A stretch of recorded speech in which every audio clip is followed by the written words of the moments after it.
True Crime Metrix. Well, we've actually managed to do it. After, 2 weeks, entering into the third week, we've found somebody that can speak well on camera and just hit the nail right on the head. This guy, this Undersheriff, he was an Undersheriff for 40... Well, I don't know if he was with the Sheriff's Department. He probably wasn't Undersheriff for 40 years. He rose through the ranks every year, getting more and more competent. I mean, which is incredible.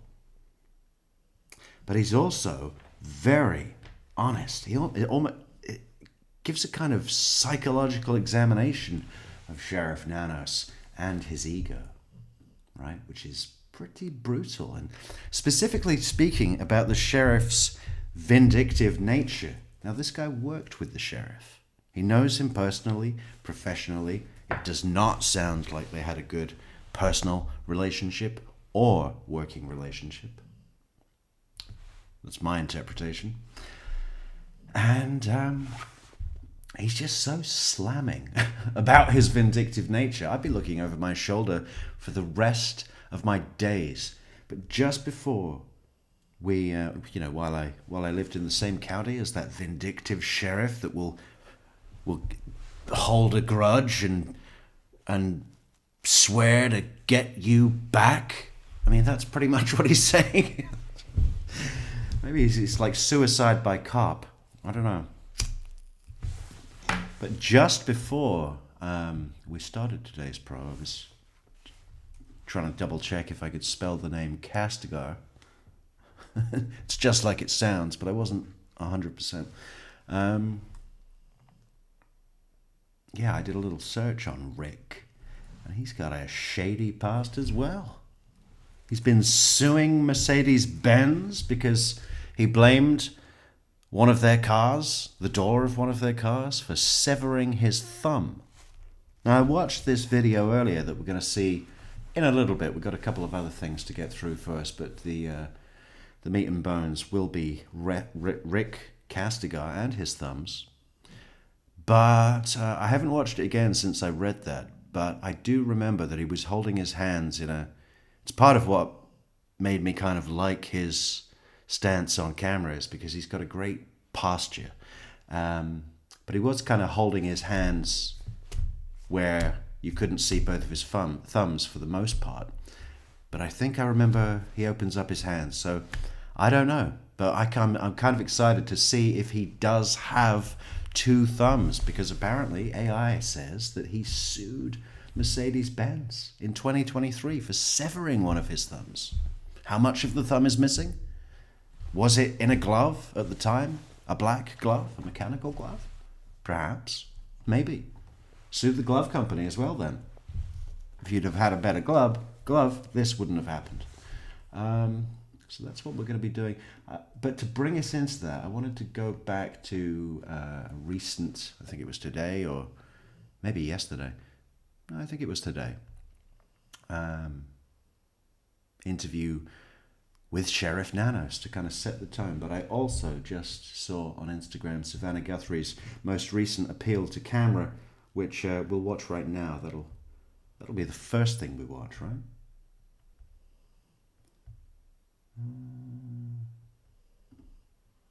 Yes. So here she is. I wanted to come on, and it's been 2 weeks since our mom was taken, and I just wanted to come on and say that we still have hope, and we still believe.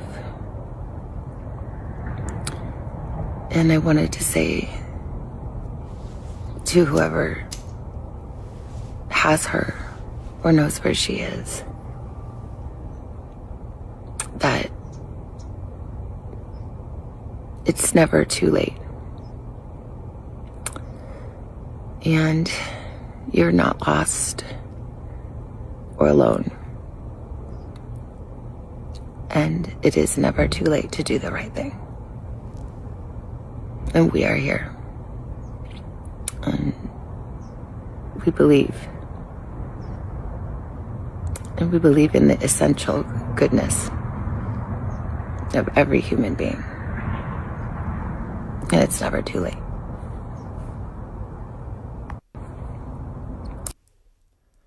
That was pretty deep. I think we'll have to watch it again and just break it down. I wanted to play it through one time, but everybody was saying, oh, you know, I think the last video that she released where she was like, what was she saying? Everybody was saying, oh, you know, the other ones were scripted, but this one was from the heart. I never really bought into that. I think it was more casual, but it was almost out of an anger, I felt. I mean, we'll have to go back and watch that one in a moment, but should we watch it now? It was a little bit more, I've had enough of your shit, all right, from what I remember. Can we find that now? See if it shows up.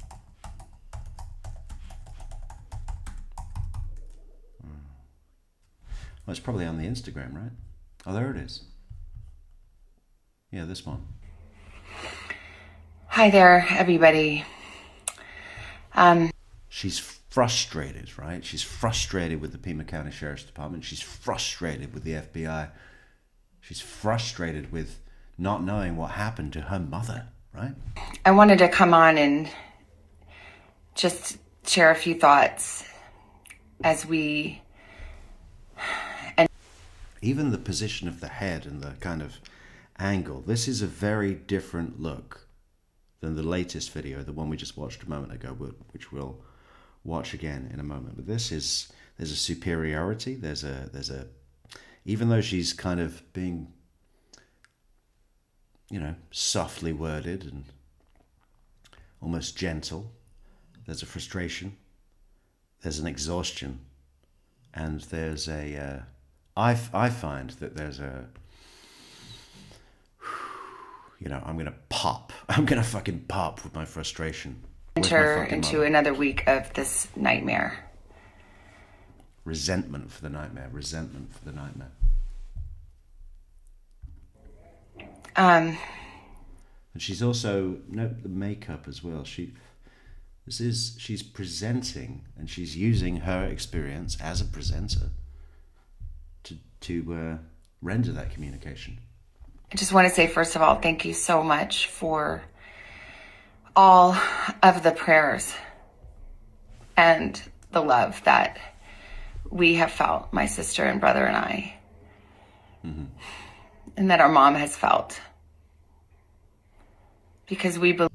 Now we're going to move into this kind of self-convincing thing where she's like forcing herself to believe that at least her mother is feeling the prayers delivered to her by the Lord through the neighbors. By the way, follow us on Twitter. Where's our new tweet? People like this tweet. I think we've had more likes on this tweet than any other tweet ever. Oh, we'll show it in a minute. Believe that somehow, some way, she is feeling these prayers, and that God is lifting her even in this moment and in this darkest place. Well, he definitely lifted her out of the house. Okay, so the killer lifted her out of the house. Killer/kidnapper. That's the other thing that's been happening today, is that there's this almost nationwide, all the law enforcement agencies, the news networks, they're all, and the Guthries themselves, right? They're all pushing this thing of, we believe she is still alive. And not only do we believe that she's still alive, but we also believe that the killer/kidnapper lifted her out of the house, and then God lifted her out of her darkest moment. We believe our mom is still out there. We need your help. Law enforcement is working tirelessly around the clock trying to bring her home, trying to find her. Yeah, and they've found a couple of gloves 2 miles away. Yeah. They said they were going on a hike to search the desert. Yeah, we found them, and they were having lunch behind a cactus. She was taken and we don't know where. And we need your help. So I'm coming on just to ask you, not just for your prayers, but no matter where you are, even if you're far from Tucson, if you see anything, if you hear anything, if there's anything at all that seems strange to you, that you report to law enforcement. We are at an hour of desperation, and we need your help. Yeah, brutal. Okay, let's see this one again in contrast, because there's almost a therapeutic, she's kind of doing her own, that thing she said about you are not alone or lost. It sounds like she's done her own FBI profiling and come up with a, what would you call it? I don't know, almost a view of this emotional state. And is she saying you're not lost or alone because he's freaking out because there's DNA and they're worried that he's going to kill Nancy and kill himself and they'll just both be buried down a mine shaft forever? Or,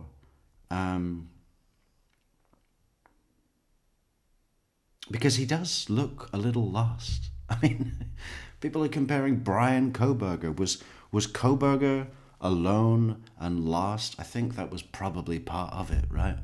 As well as a psycho. But basically alone and lost, as psychos often are, right?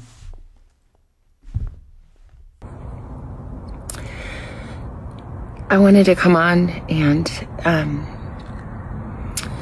it's been 2 weeks since our mom was taken, and I just wanted to come on and say that we still have hope, and we still... Do we have hope? Do we have hope that the guy that was picking up flowers to cover the camera while he tried to dismantle it with no tool? Do we have hope that he was able to render appropriate medical aid to Nancy? She was bleeding quite a bit, really. And she's already on those blood thinners that she hasn't got. I mean, 2 weeks, she's going to have back pain, complaining about her fucking knee, going to the bathroom every 10 minutes. Speaking about the bathroom. So join us on Twitter. That's x.com it's just True Crime Metrix. It's the same name as it is on YouTube. But we say, look at all those people. And that's the busiest shot I could find, like a still shot. But there's too many of them. There's way too many. You should have one guy. Because with the media camp shantytown growing daily outside the Guthrie house, where are all these people shitting? Respect the Guthrie neighbors. Bag it up, take it out. You got to think that desert, if you got to go, I think I might go and see if I can find any gloves. Someone walks off with a roll of toilet paper. Yeah, no, another search. Yeah, I think I saw some gloves behind a cactus. I'll be back in 10 minutes. Bag it up, take it out. Hashtag, I want to get that trending. Respect the Guthrie neighbors. You pick up after your dog, don't you? Just because it's in the desert doesn't make it clean. So just be mindful of that, and do follow us on Twitter at True Crime Metrix, x.com.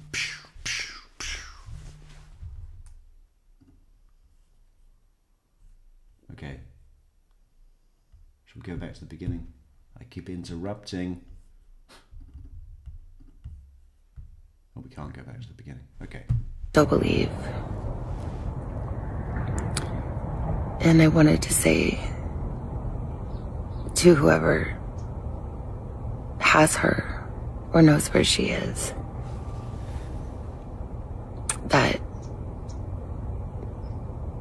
it's never too late. And you're not lost or alone. And it is. It's never too late. It's never too late. What does that mean? That seems significant, doesn't it? It's never too late. What would be too late?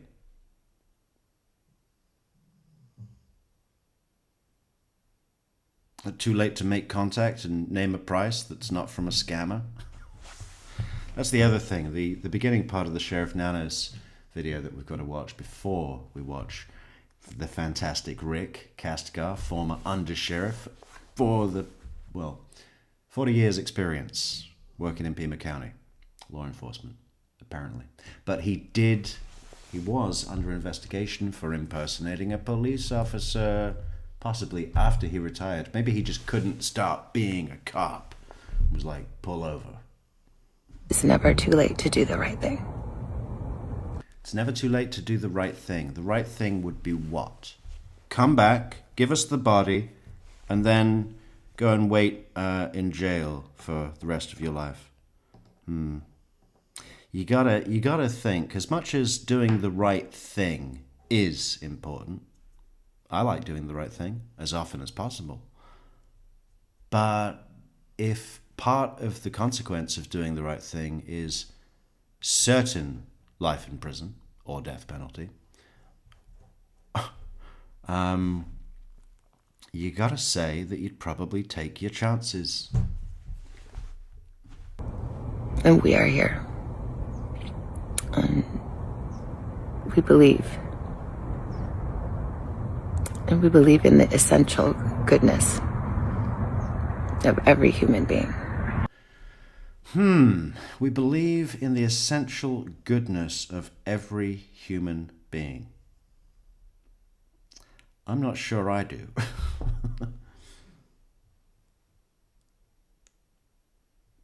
But there's almost a, what is the word? Anthropology. There's a theology as well. There's an anthropology and a theology, and it's a spiritual message, isn't it? But not religious. It's almost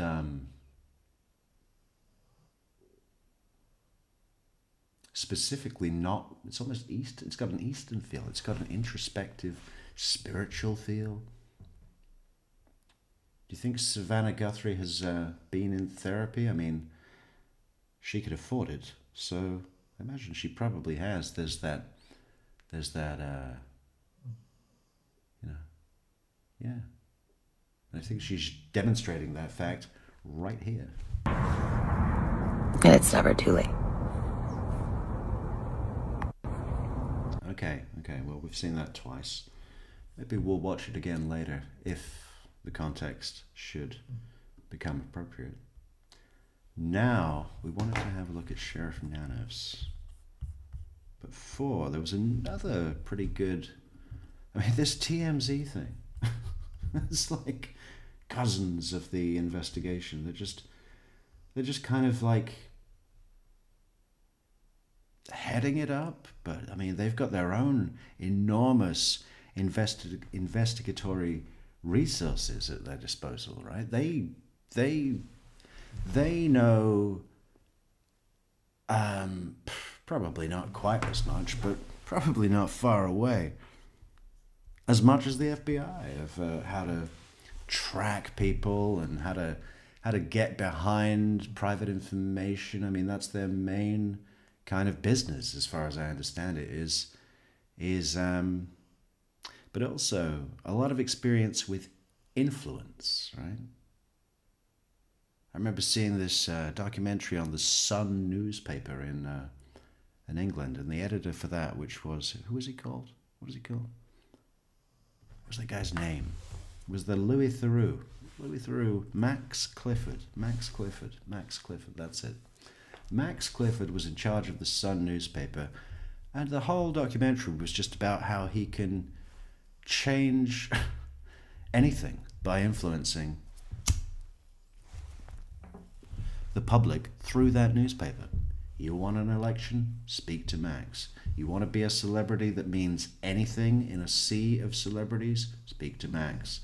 You know, incredible. And TMZ would be well versed in that more. That's something that they probably, well, certainly do have over the FBI, public relations. So where's that video? It's here. But it's a different guy. It's a different guy than Mr. Flex that we saw yesterday. Although I do think he comes on a little later. Follow us on Twitter at True Crime Metrix.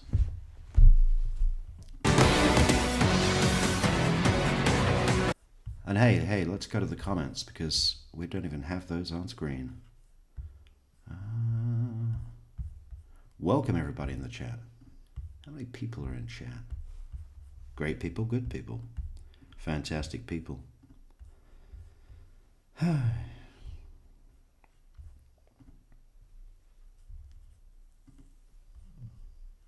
got to do so many clicks to get to this thing. There should be one button. Show me the live.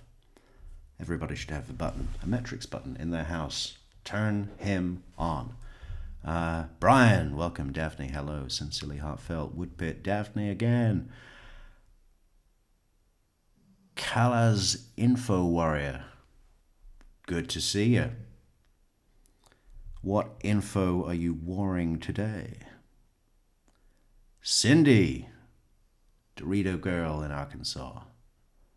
Welcome. Speak Les QD. Nice. Fantastic stuff. So if we click,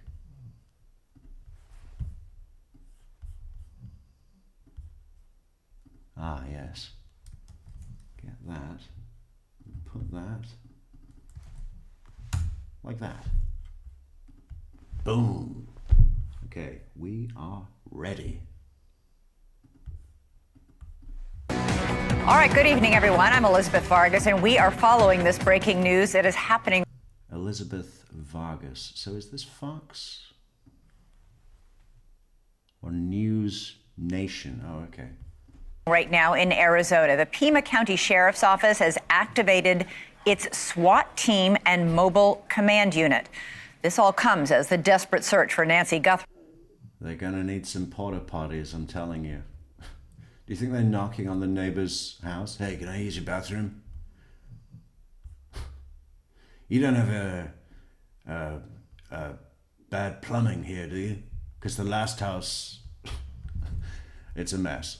Is closing in on 2 weeks, and in that time, police still have no sign of the 84-year-old grandmother as scrutiny grows over the investigation. Just moments ago, I spoke with Pima County Sheriff Chris Nanos. He strongly pushed back. Well, they've already let the pool cleaners in to come and clean the pool at the crime scene. What the fuck? Why? Is that important right now? But they got their fucking van on the cameras though, didn't they? Pool cleaning services. National attention. They'll be having a van in every state. Yeah, but now that they've let that happen, maybe they've already checked the septic tank. They'll just start letting the reporters come in, take the manhole cover off the top and shit straight into that. I mean, that's one way to deal with it. You could just put what do you call it? Privacy, what do you call it? Privacy, like a windbreaker. A couple of windbreakers that you would take to the beach. A couple of those, you got a fucking public bathroom. Open the cover.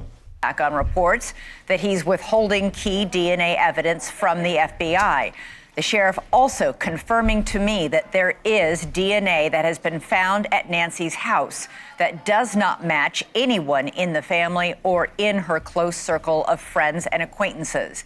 He also discussed new video police now have, several gloves that investigators have recovered, and whether anyone has. Oh, look, I'm being educated here. So the Calaz Info Warrior, California, Arizona, is an investigative reporter, U.S. national security analyst based in Southern California on YouTube. Also, the U.S. Nationalist Report San Diego. So, I mean, that sounds great, doesn't it? So, do you know all about the Ali Abulaban case?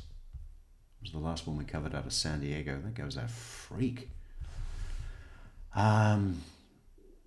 So is that a channel? Everybody go and follow Calaz Info Warrior for all this Southern California investigatory materials.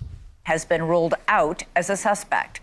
We'll bring you that interview in just a moment. Remember, Nancy Guthrie's family reported her missing 12 days ago at around noon on February 1st. Investigators got their first major screen is what I was thinking of. Curtain, you know, like I think women used to have them in their rooms so that they could get changed behind them in like Victorian England or something, I don't know. Major break in the case just 3 days ago when the FBI recovered surveillance video from Nancy Guthrie's front door camera. And just last night before our... So something, did they just show that? Let me just see, because, you know, it seems that the main thought now is that he was that he was going to the front door and raised his hand to knock, and because his hand went into the same area almost as the camera, that's when he noticed it. It was like, oh, and right before he knocked. So if that's true, then, I mean, I don't believe that to be true. I don't think he was going to knock. Why would you knock wearing a mask? So that she's, what, going to come to the door and say, oh, look, it's a masked man. I'll make you some sandwiches. Are you okay with ham and cheese? Or, yeah. So I don't think he was going to knock. And then the other thing that supports the fact that he didn't just... I mean, when he walks up to the door and kind of bends over... why would he be doing that unless he thought there was a camera there? In just a moment, remember, Nancy Guthrie's family reported her missing 12 days ago at around noon on February 1st. Investigators got their first major break in the case just 3 days ago when the FBI recovered surveillance video from Nancy Guthrie's front door camera. And just last night, before our show went to air, the FBI released identifying details about that masked suspect. He's a man, average build, they say, around 5'9", 5'10". What were people talking about when they were like, oh, it could be a woman? I mean, look at the shoulders and the... I mean, everything about it's man. Plus, he's got a fucking beard. Yeah, I think it could have been a woman. Okay. And he's also wearing a 25-liter Ozark hiking trail backpack in that video. This afternoon, TMZ reported it received yet another email from a man claiming to know who the kidnapper is. He reached out again after the FBI doubled its reward to $100,000 late yesterday. This man, who's emailing TMZ, initially wanted 1 Bitcoin for his information, worth about $68,000.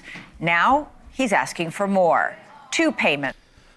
What is the deal with this Bitcoin thing where 1 coin is worth $68,000?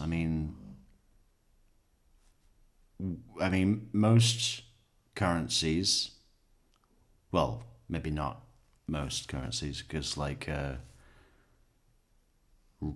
Indonesian rupiah is like $1 million to $100 is 1 million rupiah, which is nuts. But most, like, I don't know, dollar or Australian dollar or British pound or euro, they're all at least kind of, in the ballpark. What's a dollar in euros? I think it's like 75 cents. It's close enough. That's 50,000 in Bitcoin now and 50,000 when the kidnappers are arrested. And he is hinting there is more than one kidnapper involved. In just a few minutes, I'll speak live with TMZ's co-executive producer about this new note, but let's kick things off tonight. Okay, so the co-executive producer is not bad. I think it's the first time I've seen him. But so the thing is that the guy who's writing to, we need to do a poll on that. Is the guy who's writing to TMZ, because now the last time he said, well, I'm not going to contact you again. Then he contacted them again. That's never a good look. But he said, okay, now what I want you to do, like an escrow account. We're going to do an escrow account. You put $50,000, half of the reward, into the Bitcoin. I won't touch it until there's an arrest based on the information that I will give to you after you put the initial 50 grand into the Bitcoin, but I won't touch it. I'll give you the information. Once you make an arrest based on the information that I'll give you, you're going to put another 50 grand, the other half of the FBI reward money. Or is it Pima County? I don't know who's offering the reward. Doesn't matter. And then I'll take it. And the reason I want to do that and not go public is because I don't want, repercussion.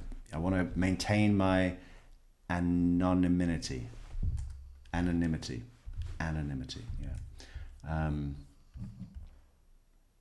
it sounds like bullshit to me, but what do people in the chat think about that? Because is the guy writing to, or who is writing to TMZ legitimate?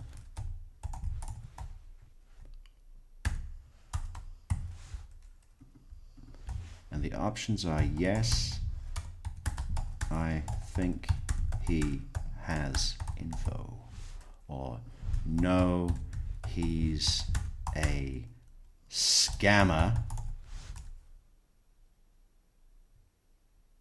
Option 3, it is the actual kidnapper.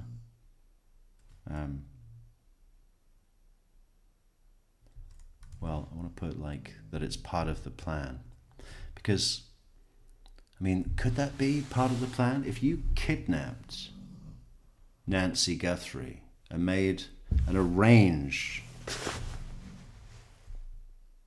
because the fake ransom notes, although they have established that they're fake, it seems pretty clear, at least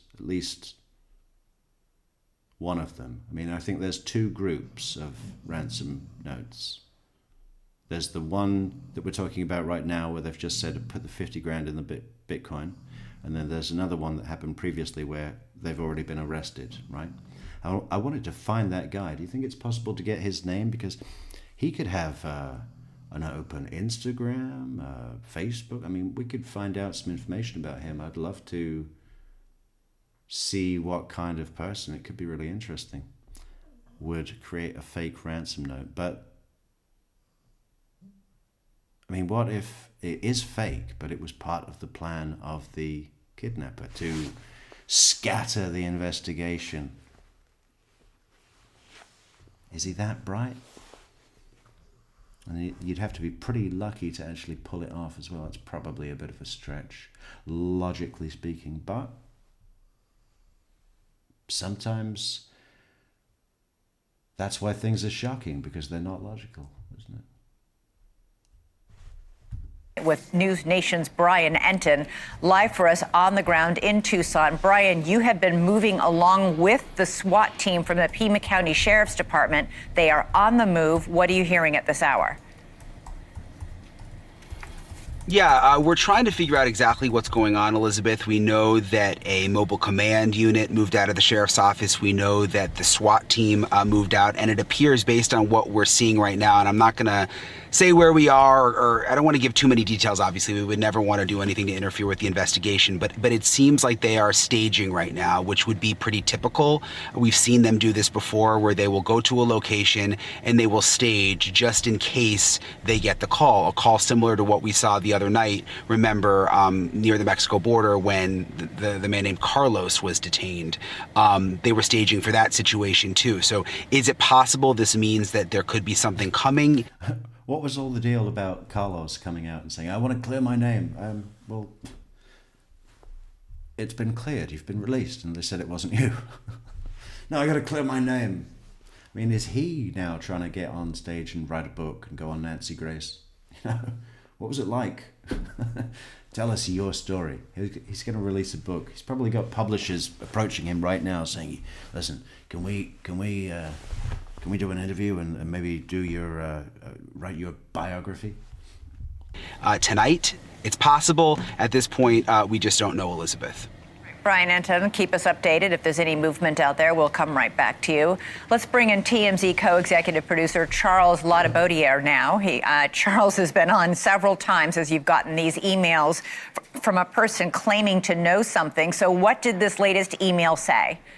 Yeah, you know, Elizabeth, this latest email is interesting because the guy, if he has information, it seems like he's looking to make a deal now with authorities. And it's all based on the fact that he, like the rest of the country, has observed that the FBI has doubled the reward from $50,000 to $100,000. He seems to think that they did that to discredit him because he was only asking for one Bitcoin, which is about $66,000.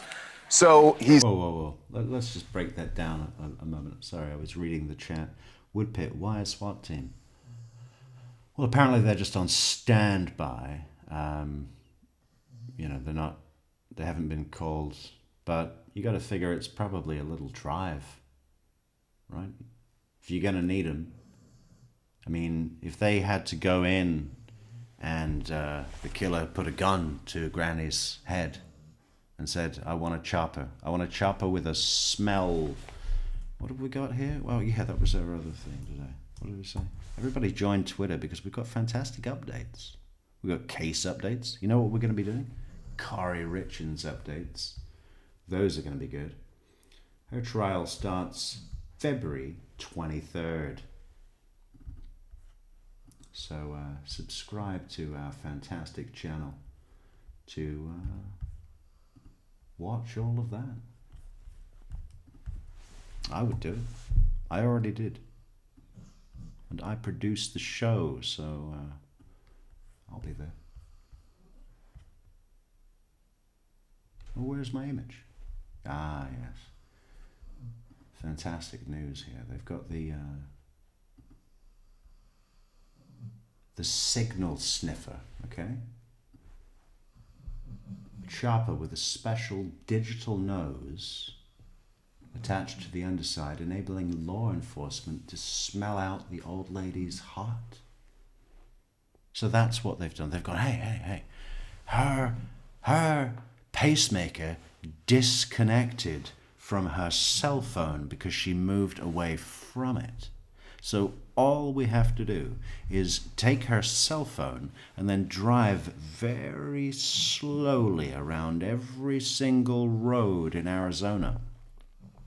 And when it connects, because her heart is sending out a signal, and it's always pinging. It's like your Bluetooth headphones. You know, you don't have to turn them on. You just take them out of the case, and they connect with your phone because they're sending a ping, right? So yeah, and then another even more clever cop said, "What about if we attach a big sort of nose, a digital nose to a helicopter, and then fly over Arizona slowly?" I don't know, it sounds like a lot of sniffing that they're going to have to do. I mean, can you imagine the what would you even call it? The mix, just the traffic that's going around of digital signals. I mean, if you've got a big digital nose attached to the bottom of a helicopter, what are you picking up?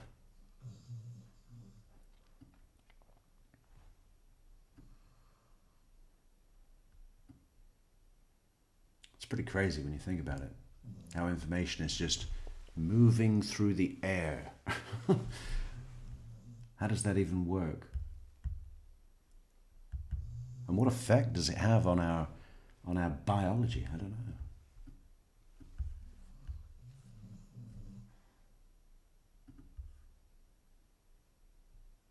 Saying now, it's very clear that you, law enforcement, don't trust me. You don't believe that I have the information because you haven't given me the Bitcoin yet. And I don't trust you, he's saying, because I need to protect my anonymity because he fears retribution from someone, I would presume the kidnapper, if he gives up this information. So now the deal that he's offering is... Fears retribution from the kidnapper. What, the flower guy? And I worked out what it was. He was trying to... the reason he was fucking with it and doing that weird thing, he was trying to balance the flowers on top of the camera, which is just weird. And it kind of, if you were going to balance the flowers on top of the camera, it might be because he didn't want to detach it before gaining entry because the noise might alert the occupant, Granny. You see what I'm saying? Which I think he probably took his mask off. He did know there was a camera there. He approached with a mask, then took his mask off and possibly knocked the door. Because why would you just cover the camera with flowers? Does that mean he was originally going to just break in and make a noise and not worry about it and leave the camera there? Or did he always intend to take it with him? Because if he always intended to take it with him, why not bust it off the door there? Because you don't want to make a noise. You can tell he's walking quiet. Noise is on his radar. He's definitely treading lightly because to not make a noise.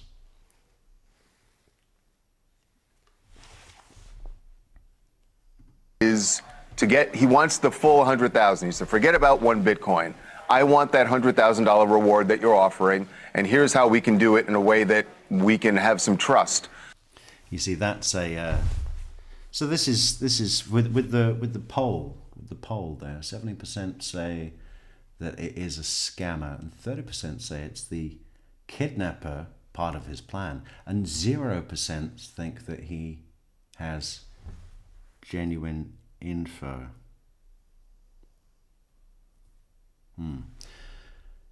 But what did that guy just say? He wants solution from someone, I would presume. Oh yeah, the thing the evolution of his demands have gone from I want a Bitcoin, right? And I'm not exactly sure when he made that initial demand, whether that happened while the reward was still $50,000 or after it went to $100,000. But now, because people were saying, well, what do you want one Bitcoin for? You just go and get the 100 grand. And then I think it was Joel from STS that said, yeah, well, it could have happened before. So I don't know exactly when that was. But now it's evolved into, forget about the Bitcoin. I want the full 100 grand. And how we're going to do it is you're going to make a deposit into my Bitcoin of 50 grand. And that'll be like literally a deposit. You're going to make a deposit. You're going to deposit the deposit. And I won't touch it until you get Granny back. The kidnapper, if he gives up this information. So now the deal that he's offering is to get, he wants the full 100,000. He said, forget about 1 Bitcoin. I want that $100,000 reward that you're offering, and here's how we can do it in a way that we can have some trust. He's asking for $50,000 now in Bitcoin deposited into his Bitcoin account, and he will leave it there, he says, until an arrest is made. Once an arrest is made from the information that he gives them, so the order of operations here, you put in 50,000, I'll give you the information. Once you make an arrest with that information, then you put in the other 50,000, and only at that point would he take the money out, and that is the way he thinks that this should all play out. He says, look, I know I said the last time would be the last time you hear from me. This is it. He says, in fact, it says 3 strikes and you're out. So this is 3 strikes and you're out? Yes. This is his third email. Yes, and this is his third email. He's basically saying to the police, what's he going to do tomorrow? I don't think they're going to pay it, right? But yeah, I think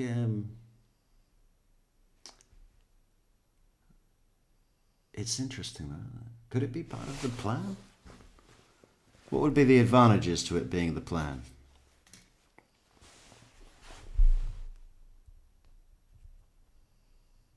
Like if he did this for money and she died, and now he's thinking, okay, fuck, I've got no money and they're going to be after me for murder. I got one shot at this to get across the fucking border to Mexico. And maybe if I can get at least 50 grand, I could do it. So I'm not familiar with how Bitcoin works, but people have been talking about it, so much. And if there's 50 grand in there, okay, you've got to transfer that to like cash somehow. I don't know where you would do that. I guess you transfer it to a normal bank account from a digital wallet. And of course, once that happens, there becomes a record of who made that withdrawal to a bank account, which would, you could have pretty easy to have a fake bank account, but it's traced to something, right? It goes somewhere. And but if he can just, get that out the same day, but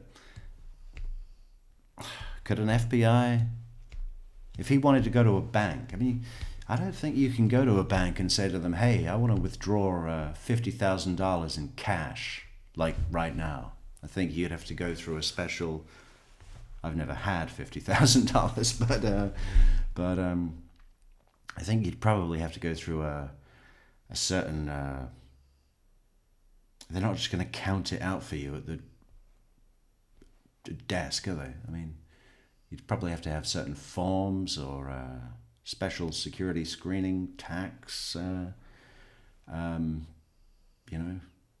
I think maybe the IRS might even show up and say, where did the money come from? What do you mean you want to, suddenly there's $50,000? Okay. You've been making $200 a week for 6 years. Kidnapper. But if he maybe he's just thinking like, if I could just get 50 grand. And if I can just convince a bank to give that to me in cash, maybe I can flee. Maybe that's it. Because if it's a guy with no information at all, like 70% of the voters in the poll say, what does he think is going to happen? The whole world is watching this. You think you're going to... You'd have to be so confident in Bitcoin. You'd have to know everything about Bitcoin. I'd say that narrows the pool. Obviously, a lot of people do. These traders. But you'd really want to know your shit if you were going to risk And for what? 50 grand? Or maybe 100? I mean, that's... Both of those are achievable salaries, annual salaries. I mean, okay, I got a year's pay, and I risked my entire life to do it. Okay, it just doesn't seem smart. If it's just somebody who's like, hey, I'm watching the news, and I think I come up with a way to get some money. What about if we create a Bitcoin and then start sending demands to TMZ? But we won't say we're the kidnapper. We'll say we're going to give information about the kidnapper. Well, if that information doesn't come to anything and you take the money, I mean, that would be grand larceny, wouldn't it? With menaces. I mean, you would do a minimum of 10 to 15 years for that, and they'd probably make a fucking example about you and give you the max, everything that they could, right? You probably wouldn't get out. They wouldn't give you a life sentence, but they'd give you one that would probably mean that if you did have any chance of getting out, you'd be 70 years old or 84. They'll do it they'll time it to be the same age as Granny. I've contacted you now 3 times through by emailing us, and this will be the last time. If you don't give me the money this time, then you're never going to. What he's insinuating is you'll never hear from me, and therefore I'm never going to give you the information you need to solve this case. And apparently he also refers to the current state of Nancy Guthrie. What does he say? He does, and again, we have shared this email, the full contents of it, and I'm not quoting directly here, but we've shared it with the FBI. There are things that we're not at liberty to say right now, but except to say that he does make a reference to her current status. And I really can't say anything more than that. I can't say what they've described here, just out of respect for the FBI and the ongoing investigation. And the reason this person isn't calling the FBI tip line to collect the $100,000 is what? He says it's about his, there are 3 things: his safety, his name, and possibly his freedom. He basically says, I'm not going to get out there publicly in order to get your $100,000 reward. This is the way it has to be done because I have to protect my anonymity. He's clearly worried about retribution from the kidnapper, right? If he gives up the information. But he also, this part where he says, possibly my freedom. I think that's a reference to, look, if I go and talk to the police, the FBI, they're going to ask me a bunch of questions. They may think that I am somehow involved in the kidnapping, and therefore I'm going to be arrested. We remember in the second note, he said that he didn't want to end up like Carlos, who Brian was just referring to, the delivery guy who was detained the other night and then released. So he doesn't want to end up like that. And then the other thing, Elizabeth, that is really interesting is that he says, I will give you the name of the main individual, meaning that insinuating there's more than one. Right, that there are accomplices here. He doesn't make any note about how many accomplices, but the fact that he said the main individual certainly hints at several people being involved here. I have to ask, Charles, first of all, this came in the same way the first 2 came in, and the same way the ransom note came in, which is through your anonymous tip line, yes? Right, yes. And do you have the capacity, can you communicate back to people who reach out via this tip line? We can if they include in their email an actual email, and an actual phone number. But and this person several times has not. people do.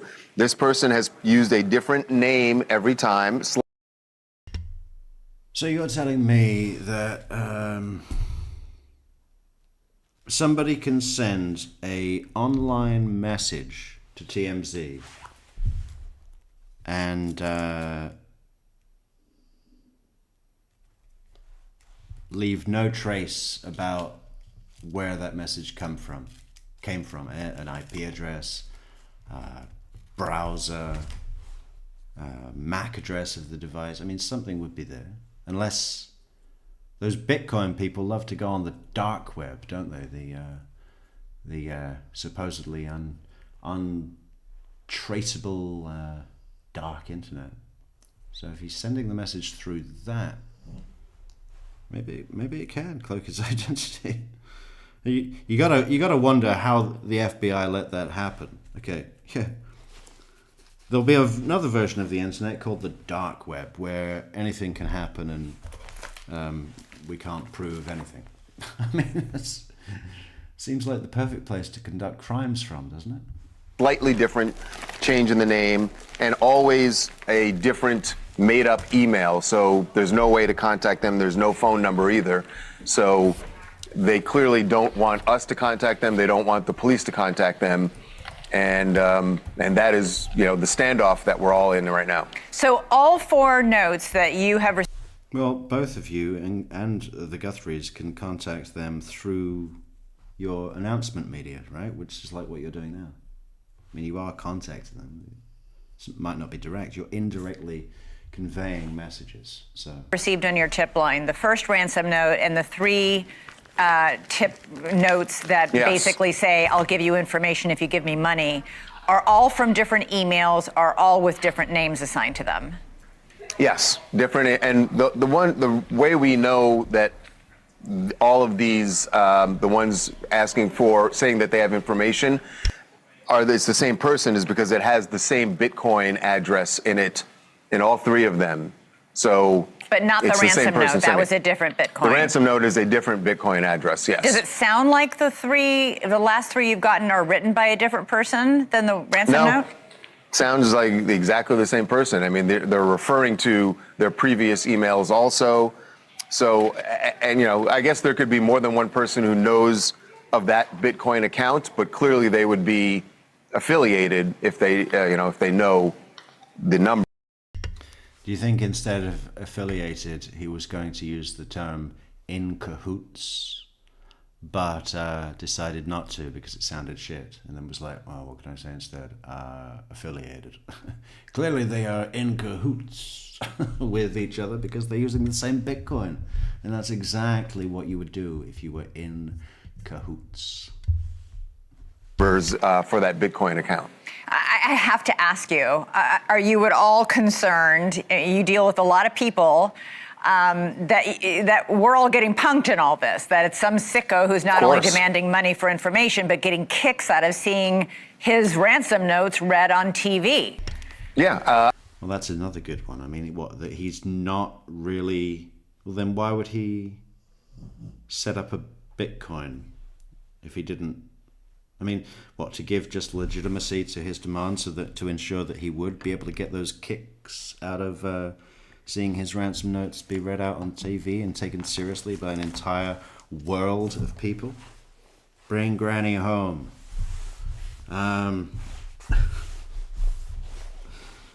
Yeah, okay. Well, maybe. I mean, that should have been another option on our goddamn poll. Vote in the poll. So what was it? He doesn't really want the money. He just wants... I think he wants the fucking money, doesn't he? Bitcoin, you got to have that set up, and the wallet. If you just wanted your notes written out, I mean, you could make another demand that didn't involve Bitcoin and involve a lead to you. I mean, if you... Obviously, he set up the Bitcoin, or she... They haven't said if it's a man or a woman. The Bitcoin murder, the Bitcoin ransom, the Bitcoin kidnapping. I think there is a possibility of that, and I would have to say that the FBI thinks there's a possibility of that because we've been monitoring it, and to this point, they have not deposited a single penny in that account. So I think that is definitely a concern that they have, that this is someone who's punking. I got to tell you something that's interesting. Since we published this story, we've been getting a bunch of emails from people, just random citizens, saying that they are volunteering to pay the money and that they can't figure out why the FBI won't pay the money. They're basically all saying, like, pay this guy and let's get the information. Let's get Nancy Guthrie home safely. It's not that simple. I get that people out there are generous and that they are willing to put their money up, to try and solve this, but the FBI and the Pima County Sheriff's Department have reasons that they are approaching this differently. Yeah. Charles Ladabodiere, thank you so much for joining us at this point. Wow, you've been on a lot to talk about all the many different incredibly bizarre and disturbing emails and notes you are getting. Appreciate it. Thank you. All right. Thanks, Elizabeth. All right. Obviously, this note is something law enforcement are taking seriously, but there's also big news about DNA, unknown DNA that was found in Nancy Guthrie's home. Moments ago, I spoke with Pima County Sheriff Chris Nanos about it. Sheriff Nanos.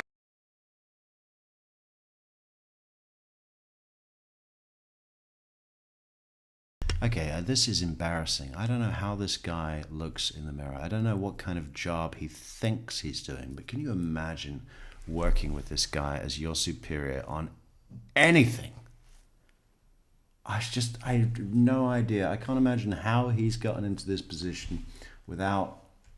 He's almost like the Daniel Rashbaum of law enforcement in Arizona, right? He's got this same sort of almost like a boyish charm, right?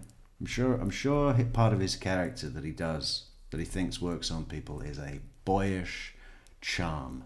Now, so I want to first talk to you about the DNA that you are testing. You have unknown DNA that you have found, DNA that does not match anybody in the Guthrie family, does not match anybody working for Nancy Guthrie inside her home. This sounds like this could be a significant lead. Well, we found DNA and we eliminated some people, yes. And yes, it's significant when we find somebody that certainly matches that for sure. But right now, there's a lot of significant leads we're working. I think that video was very key to us, and we're tracking down some things there too. So we... Who got the video, Sheriff? Because it was the Sheriff's Department that said, hey, the video, we spoke to Nest and it's a no-go. There's no way to get it back. We're wasting time, we're wasting resources. And it was the FBI that did that. Well, I'm not going to... It wasn't difficult. It was pretty easy. They just called up Nest and say, hey, do you guys have a cache in the server that's, maybe not deleted? Could you check there? Just see if you can find anything. And they went, oh, yeah, there it is. That's all it was. But it was a phone call. But who made that phone call? The FBI. When what he was saying was, yeah, it's gone. No hope to get the video back. Bad. But one thing his former colleague, former Undersheriff Rick Kastigar is going to say, I think, is how many times this sheriff says, I don't know, or it's just conveys complete uncertainty. Like, that's not my department. I don't have a handle on that. It's embarrassing. This guy had one chance to be on the world stage in his life, and he's probably not that far from retirement, right? What's he got? 4 or 5 years maybe on the job? I mean, maybe not, maybe less. He looks like he's got the General Isom haircut, so he's already retired. He retired in 2017. How many years ago was that? 9 already. God.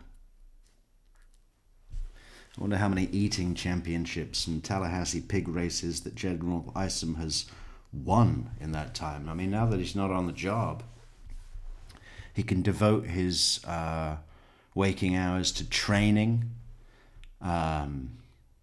tactics, different kinds of stretchy pants to wear at the competitions. Plus he's got that pension to give the pigs the right kind of feed to make them fast.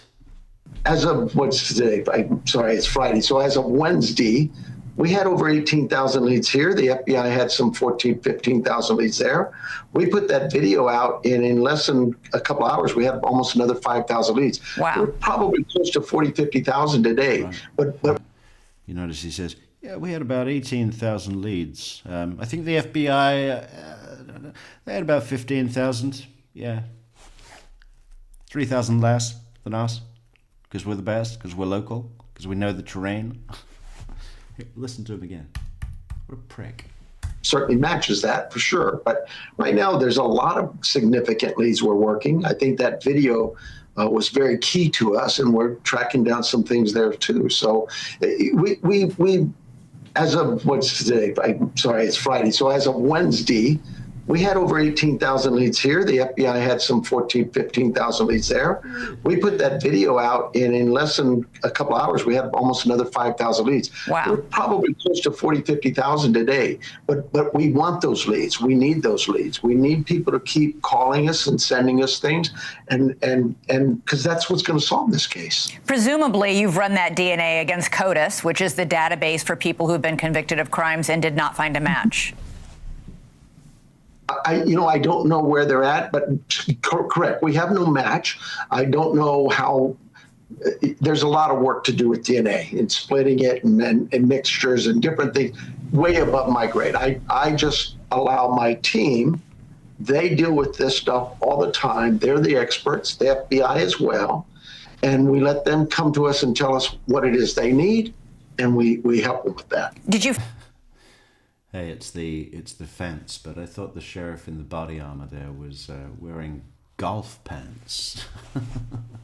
You see how that wire, there's a little grid that goes across his leg there, and the other guy, golf pants, part of the uniform, because they love golf in Arizona, don't they? Which is strange because of the desert. Find this DNA inside the house or outside the house? I can't go there. I'm sorry. But it was near the house. I mean, it wasn't, at some random. Yeah, I can't go there because I don't know.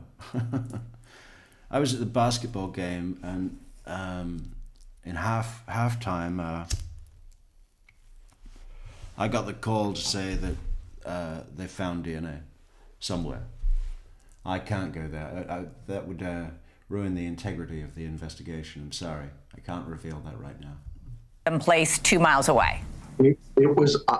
Well, the DNA we worked with was the DNA from that house the morning we went out and processed that crime scene. You, obviously, this door cam video was a huge significance.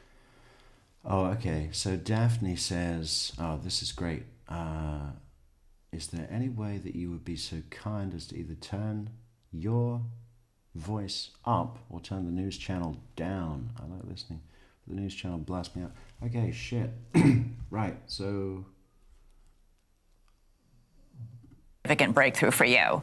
Are you also working on retrieving video from the Nest cameras that were inside Nancy Guthrie's home, or perhaps...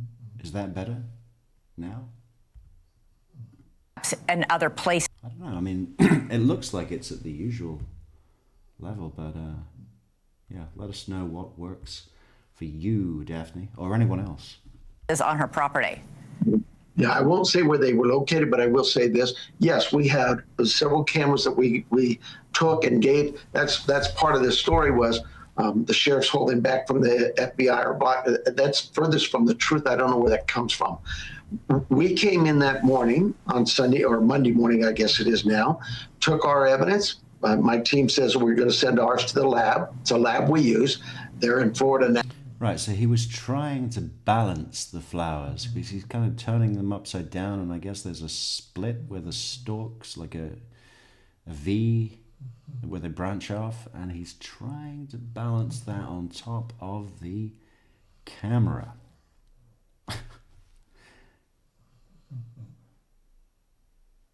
I mean, you see, if he was planning to take it with him,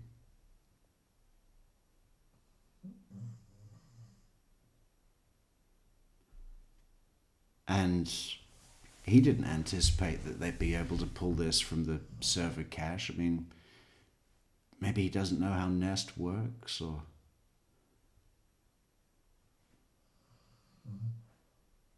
Because I think we did hear something about forced entry, but they haven't said what, whether it was a pry bar or... But I don't think they said where. I think they said a door or a window. But, I don't know. Could that be something else? Maybe there was a former break-in that no one noticed. But if he was going to take the mask off,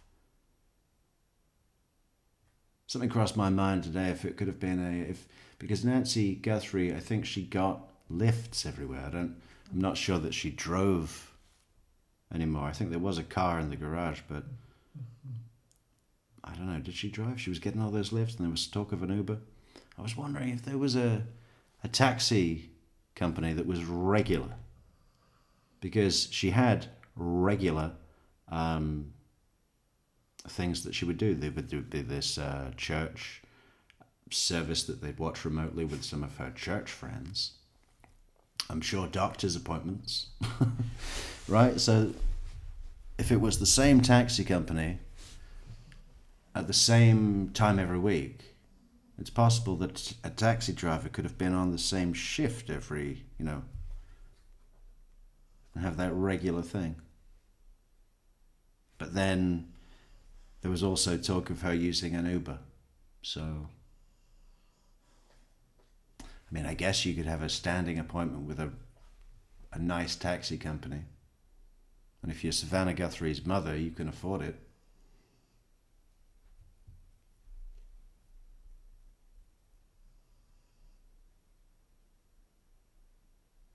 I mean, maybe she'd like that. She doesn't have a chauffeur, but I can imagine,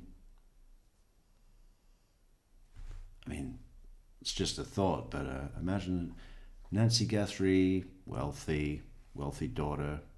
Would it be nicer when you're in your 80s to have the same cab driver? You almost develop relationships like that, don't you? When you're at that age, it's like the familiar. You feel safe, friendly, a known face.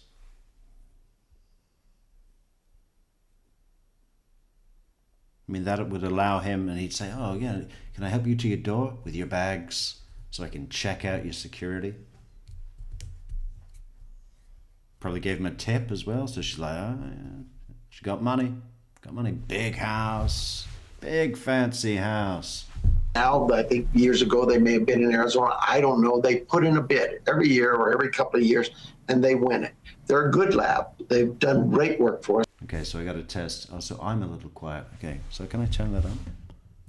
What about if I do? Which one of these dials? Whoop. How about like that? Is that better? Or like that? Hello. Or hello. Very quiet. Very loud. Very quiet. Very loud. I think maybe about right. That's on max. Is that good? Woodpit. How is that in relation to the Solved cases before. FBI has a great lab. They've solved some cases for us. That was FBI has a great time. They've solved some cases for us. Is that the same now? It's on max on the microphone. I can turn it up with boost, but let me know if I need to, because I don't like boost. the issue here. The issue was we submitted our evidence from that crime scene to there. We also had some hard evidence, what I consider hard, physical cameras, phones, computers, things like that. And we knew the FBI has the best resources for those items to be analyzed. And that morning, people say, oh, you waited too long to call. We called them that morning, 8 o'clock. They immediately said, Sheriff, whatever you need. And they were attached to it. In fact, you just have to look at the press conferences that day, or I think it was Tuesday, the day after. Who's standing behind me? The FBI. Right. The next press conference, FBI. So we have a relationship here with the FBI that is not just vital to the FBI. It's not just vital to my department. It is vital to this community. And that relationship has lasted for 30, 40 years, as far as I know. We've always sent people to work in their building with their agents. They've had people at our place to work with us. To suggest that this sheriff would tell the FBI no on anything, that's crazy. So these reports that we have gotten, that the FBI is frustrated, that they feel you're not cooperating. Okay, I turned the clip down. don't know why it's so loud. I mean, it seems normal to me, but maybe you hear a different version. Are completely false. I agree, they're completely false. At this local level, I don't know what's going on in Washington. I respect Washington because they have a job to do too. By the way, anyone listening now that's here regularly, always please, if the clip that's playing in the microphone here is really bad or like different, tell us as soon as possible, because I know that's fucking annoying, right? Especially when you're in the car driving. That's my team's, my FBI team here locally. That's their boss, and they have the right to make decisions as bosses. No problem, Daphne. Thank you for saying. Please do leave a like on the video if you love the volume adjustment. Subscribe, share, leave a comment. Support the channel on buymeacoffee.com/truecrimemetrics. Links in the description to merch, PayPal, social networks, X. Follow us on X. We're building that platform. Patreon. We're going to be doing a lot more things on there. Support the channel on Patreon. Links in the description. I have bosses too. That's my community. And so we sit down with their local leadership here, the SAC and the ASAC from Phoenix and Tucson, and we talk about these things.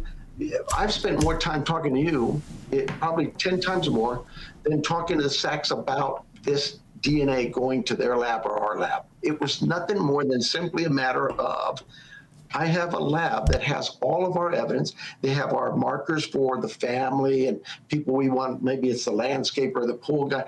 All of those there. Why would I send? And then we had another crime scene up at a scene we did a search warrant on. All that stuff went to our labs. And so when they brought me the glove that was found some 2 miles away, they said, we'll send it to our lab. I said, well, why do that? Let's just keep it all in one place. Keep it all in one place. Okay, we should say for our audience that the SAC is the special agent in charge at the FBI. Getting back to the other Nest cameras, when do you think we might see I mean, I know this is an arduous process. Google helped out with the doorbell cam. When might we see the video from the other cameras? You know, we looked at it and said, you know, the FBI, you guys take this on. Just like the ransom notes, they're great at that. They handle it. They deal with it. I'm kind of surprised that Elon Musk hasn't shown up with some kind of, you know, special nano, quantum, molecular evidence that he got from a satellite showing the kidnapping in real time. I mean, you know, it seems like, yeah. We were able to pull the images. They got some of it back. What you saw, that one video, that's key. That front door video was so key to us. We're hopeful that the other cameras can be done the same with, but we have not heard. We know they were submitted, I think, to Google, and Google said, we'll try our best, but we've not heard back. A neighbor, you put out an alert yesterday asking people to recheck all their security cameras, even their car cameras, because Teslas, for example, have recordings. You asked everybody to check from January 1st until February 2nd, which is a massive time frame.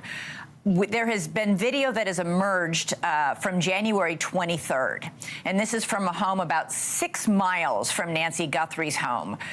It shows a man on the front step at about 5 a.m. Are you investigating this, and do you know whether it's related? So we have, like you suggest, a lot of video to go through. And this is one of them that we were alerted to.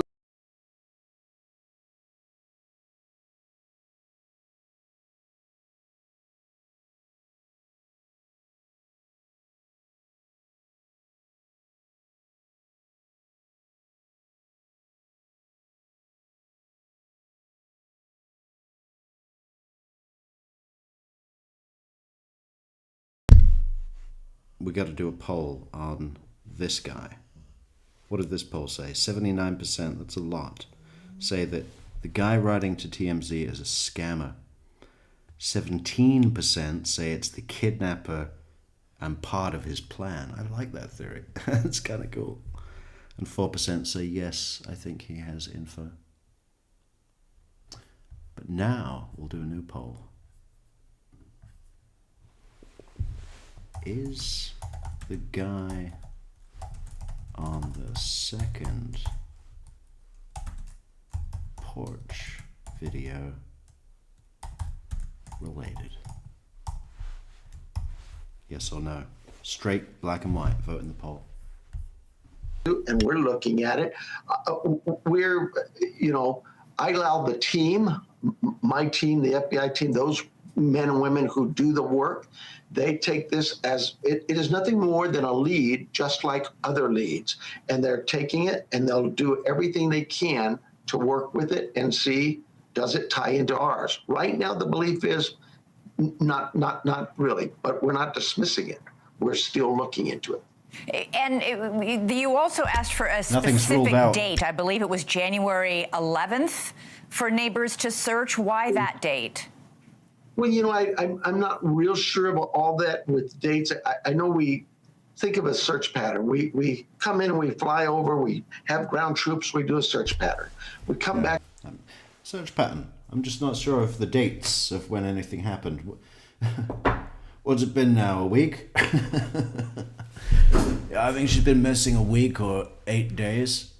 The next day and we look at it, did we miss anything? And we kind of go over it again. And once we feel good about that, we expand that search pattern.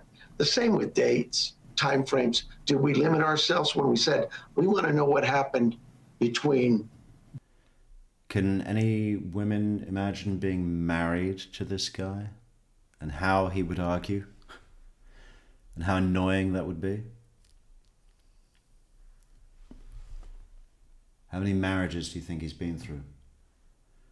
I mean, 6? 6 or 7? The 1st of February and the 2nd of February, or the 31st of January and the 1st of February, maybe, but we know that there's more info out there, so we're expanding it.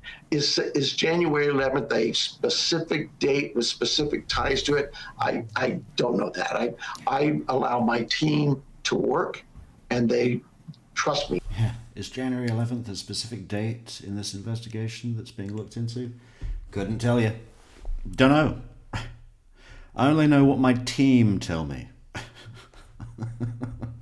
They do tremendous work, and we support this. Are you still treating this case as a kidnapping, or are you also treating this as a possible homicide? So, yes, it's definitely a kidnapping. As for a homicide, we are working under the belief that she's still out there somewhere. The family believes that. I believe that. Why would we think otherwise? Why would we think otherwise? Because she's 84 years old and needs medication to live, can't walk 120 yards, was bleeding profusely at the point of her kidnapping, and the guy is a fucking idiot. I think somebody else said, I just hope that he lives with his mother and she took the granny to his mother so his mother could... But then, what do you think the mother's going to do? Say, oh, bring her in. Bring her in and make her a sandwich. I've got the good cheese. People say, well, there's no proof of life. Well, there's no proof of death either. Sometimes hope is all we've got. I've got a team of 400 officers out there from the state, the feds, the locals. They're working hard, not just for 8 to... They're 24/7. Yeah. And they're out there right now as we speak. And they need to have that hope too. And they do. In cases like this, it is standard protocol.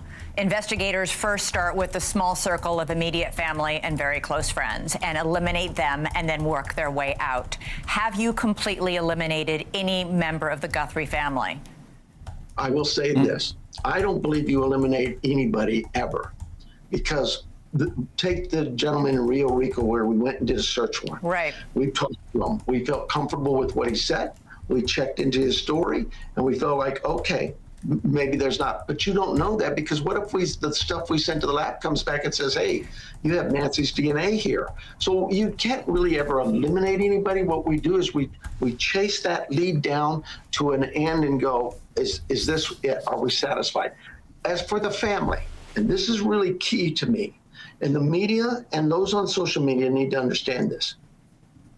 You don't know the harm you do when you accuse somebody of something without any facts. And this family is suffering. They are grieving. And so if I say that you're an egomaniac, and a vindictive sheriff that holds a grudge and won't allow the FBI to come in and stormtroop you, I'm doing damage. What, to your career? Good. Fire your ass. they have done nothing but cooperate with us all the way, every step of the way. My heart goes out to them. Have they been eliminated? Like I say, nobody's ever eliminated until we find who we're looking for. That video. Look at this picture. Hey, that better be holy wine in that glass, lady. Have they been eliminated? Like. Okay, imagine that, okay? How long ago was this picture taken? I don't know, I guess she looks about 84 there. It could be 80, it could be years ago, right? She might be even worse now. Imagine taking that with you. Anywhere. I mean, even just for coffee. Just imagine it. You pick her up. Everything's got to be done very slowly, right? You got to hold her elbow while you take her to the car. Open the door. Hold her stick and her crutches while she's getting in. Then hand it to her. That takes 10 minutes. Right? Then you drive in and she's going, slow down, slow down. The speed limit is 35. You know, that'd be a nightmare. And then whenever you get where you're going, the same thing again. And she's probably fallen asleep on the way there, so you got to wake her up and, you know, open the fucking door, wait there, help her with her elbow and hand her a stick, and then walk into the hideout where you're keeping her. So this is your new home. Sit on the bunk. You get 1 crust of bread a day and 2 teaspoons of honey. That'll keep you going. Like I say, nobody's ever eliminated until we find who we're looking for. That video, someone knows who that is. That's who we need. We need somebody to tell us this is who this man is. And very quickly, you brought up the glove that was found about. That's the bit where people say that he was about to knock. Okay? I don't get that at all. I don't think he was about to knock. That's who we need. We need somebody. When he initially puts his fist up to the door or the camera, I mean, do you think he's going to knock? I don't get that. Tell us this is who this man is. And very quickly, you brought up the glove that was found about 2 miles away. Do you think that glove was dropped by whoever took Nancy Guthrie? You know, well, every piece of evidence, just like every clue, is vital. And I would never tell my community, oh, don't bother us with that. Don't bother. But that glove was 2 miles away. So we prioritize it. We look at it. We'd be crazy not to go and pick that up and look at it. But since then, we've had reports of gloves being found 5-10 miles away. We still go out there and grab those. And so funny the other day when people were actually legitimately asking whether this guy had a big shiny grill in his mouth. And as far as I'm aware, those grills that people put in their mouth, those come out, right? I mean, they're not fixed into your mouth. You can take them out. Why would you wear it on this occasion? Could he have had a mouthful? Could it have been the cartel? Why would the cartel do this? Don't you think they've got something better to do than fucking kidnap a 84-year-old lady for 100 grand? Or even 6 million? I mean, they do big business. we look into it and we prioritize it and prepare it for processing of evidence. But you haven't discovered whether or not Nancy Guthrie's DNA was on that glove? The glove was sent for DNA, and that's all I know right now. You're still waiting. I'm sure if her DNA was on that, Sheriff, you would have been the first person to get that phone call. Yeah, and the first person to brag about it. Our fantastic Sheriff's Department beat the FBI hands down. They got the video, we got the DNA, and we did it with our colleagues in Florida. Do you have any doubt you're going to solve this case? Do you have any doubt we're ever going to know what happened? No, I have. And it might be Rick Kastigar that's about to come on in a moment, interviewed by Brian Enton.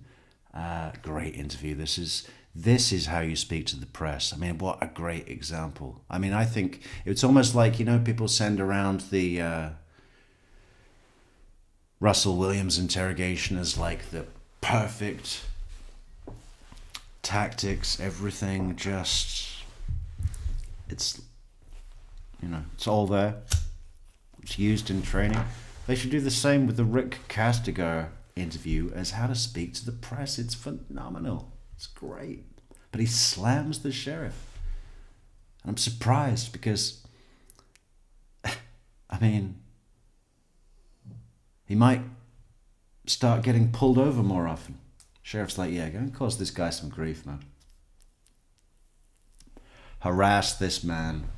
Complete trust in my team. This is a team of young men and women, and now we have several teams of young men and women who do this every day.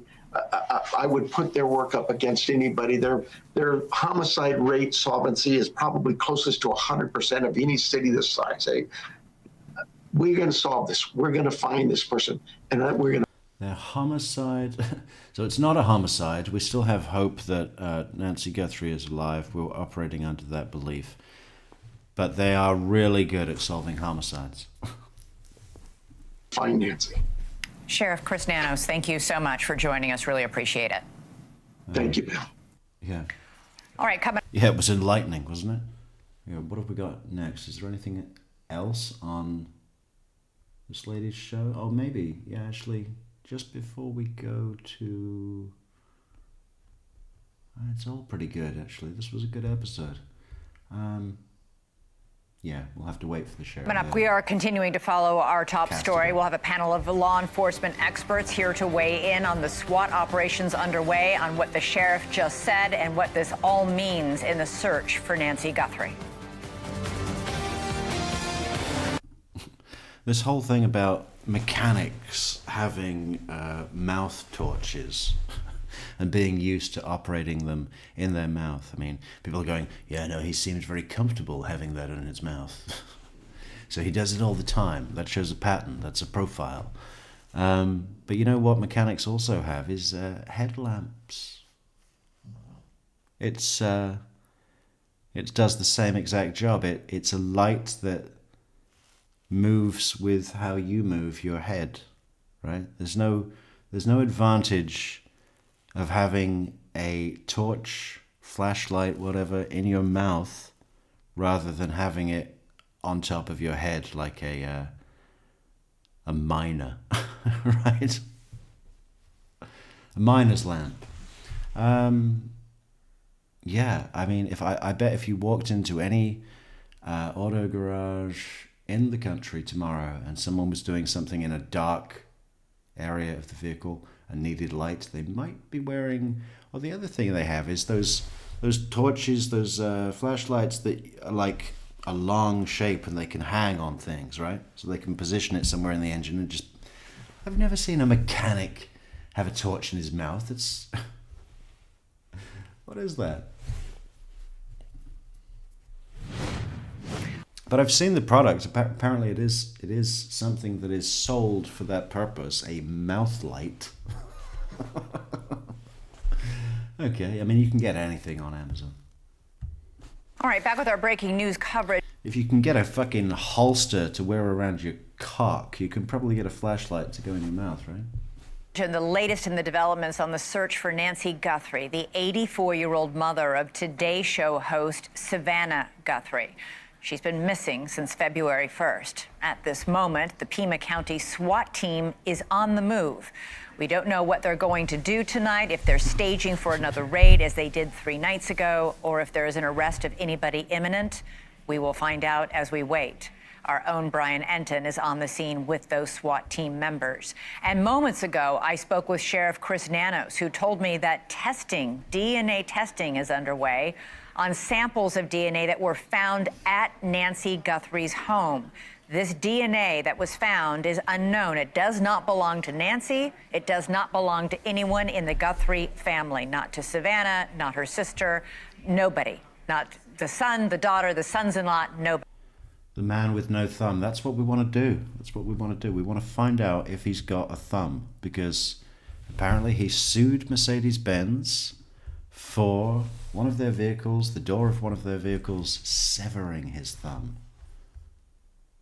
Which thumb it is, whether it was wearing a glove at the time, we're going to find out live on Metrix.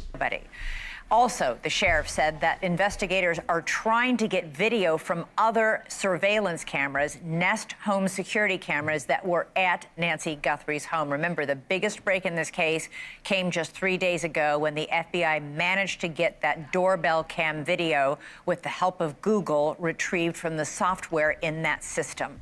Let's get analysis on all of this from our panel. Kurt Dabb is a retired homicide detective with the Pima County Sheriff's Department. Jeffrey Halstead is a retired police chief for Fort Worth, Texas, and a former commander of Phoenix Police. And Matt Murphy is a former senior deputy district attorney for Orange County, California. Great to have all of you here. Detective, I'm going to start with you because you used... So the guy on the right, the far right, is pissed. ...to work with Sheriff Nanos. What did you make of the interview I had with him just now? Well, I thought it was... Seems like a lot of people used to work with Sheriff Nanos. I think he's one of these sheriffs that comes in, takes power, takes office, and just says, okay, all of you, you're fired. I'm bringing my buddies. Probably one of his better interviews that he has given since this whole incident started. I was pleased with it. I liked his explanation of using our DNA lab, DLI in Deerfield Beach, Florida. It's a lab that we've used for many years. I've had great success. I got DNA off of a fired shell casing from them once, so I have the utmost confidence in their abilities. And his explanation is that we started by sending DNA to this lab, and the reason we didn't send the glove to Quantico and the FBI lab is because we already had all the DNA from the beginnings of this case at this Florida lab. Yes, and that makes perfect sense to me. Chief, does that make sense to you as well? Yeah, I agree with Kurt. That makes a lot of sense. Jen Gerard, who says, my dad loved to work on cars. The headlight might be hard to direct where you want it when under a car. My dad used a flashlight. Yeah, but not one in your mouth. Like one that you can just position, right? With a hook or a stand. Makes a lot of sense. Kurt, I think it does make sense because you got to remember in the onset, it was Pima County 100%. And then as it became very complicated, then the FBI brings in the support with the assets, the resources, and the expertise. So that would make sense when it looks like at first, remember when this first started, it was a missing person investigation. So it would make sense that it would stay relative to the local law enforcement. Then it does start expanding and become extremely complex. That's when the FBI comes in. So that does make sense. Matt, you spent many, many years prosecuting homicides, and you were on the scene of each of those homicides at the crime scene. Your jurisdiction is one of the few that does that. What do you make of the fact that DNA was found at Nancy Guthrie's home that doesn't match any member of her family, it isn't her own DNA, and it doesn't match anybody who worked and had access to the home? Does that sound like a big deal? What we didn't learn is what kind of DNA it is. And I know that the two gentlemen on the panel with me have probably seen that a million times. Well, I hope it's not semen. Let's pray for saliva or sweat. Any crime lab analyst, any forensic scientist, they have an expression, Elizabeth, it's a dirty world. And if you test enough things, you're going to get DNA from all kinds of different sources. If this is sperm fraction DNA, that's huge, right? That's huge. But if this is just... God, I fucking hope not. Yeah, that's a good point, though. I mean, the fact that the DNA that's found in the house doesn't connect to people that are there on a regular basis. I mean, what if someone came around recently and, I I don't know, checked the gas pipe or something. I don't know. That wouldn't be regular, but I guess they'd have ways to know that as well, to go and verify that person's. But then that person's got to give their DNA. They get a warrant. Fucking great. Thanks, investigation. If this is touch DNA on Yeah, an touch appliance DNA. or yeah, look, I had and I know the two gentlemen on here with me have probably had this experience too. I had a murder once, horrific murder, break-in, where we had a fingerprint to a convicted felon, and we thought we were off to the races. Turns out the guy worked in the refrigerator factory in Tennessee, and he'd never been to California. So that's a finger. Came round to fix her fridge. It was like, yeah, no, he's got a criminal record. Burglary. Print DNA even more so. He specifically used the word mixture, and I know that caught the attention of these gentlemen as well. That means that when you're talking about mixtures, you're talking about mixed DNA. Now that can be victim and perpetrator, like you can have DNA with a sperm fraction that mixes with the victim. Right. But you can have. I've done triple mixture homicide cases before. So it doesn't mean anything given the information he gave us. And by the way, it's one thing if you say, I can't comment on that because we have pending investigation. It's another thing to say, I don't know if her DNA was on the glove. I'm sorry, but he answers a lot of questions this way. I don't know this guy. I want to be fair. I've been in front of those cameras before, and it's hard. Yeah. But Yeah, the DNA could have come in from something being handled. Doesn't necessarily mean the person was in the house. And I hope it wasn't just found on when you lick an envelope and you send it to someone, or the stamp. Yeah, we found saliva DNA on a stamp that was on an envelope of a letter being addressed to the house. I mean, it doesn't match any of the family. Okay, well, does it match the person that the letter was from? I couldn't tell you. That's not my department. But come on, dude. Either he should know the answer to that, and it should be either yes. Come on, dude. I'm modern. I have 30 years experience, but I'm also very modern. I've been working with homicides for 30 years, but I am very modern, dude. Or I can't tell you. Or no. Or we're still waiting to find out, which I think was my understanding of what he was telling me. Elizabeth, So- you can get DNA within 24 hours. And by the way, no shade on that lab in Florida at all. The FBI can turn DNA around in 12 hours, and I've seen it. Okay. So, All right. yeah. All right, stand by, all three of you. We're going to take a quick break. We have plenty more to get to when we come back.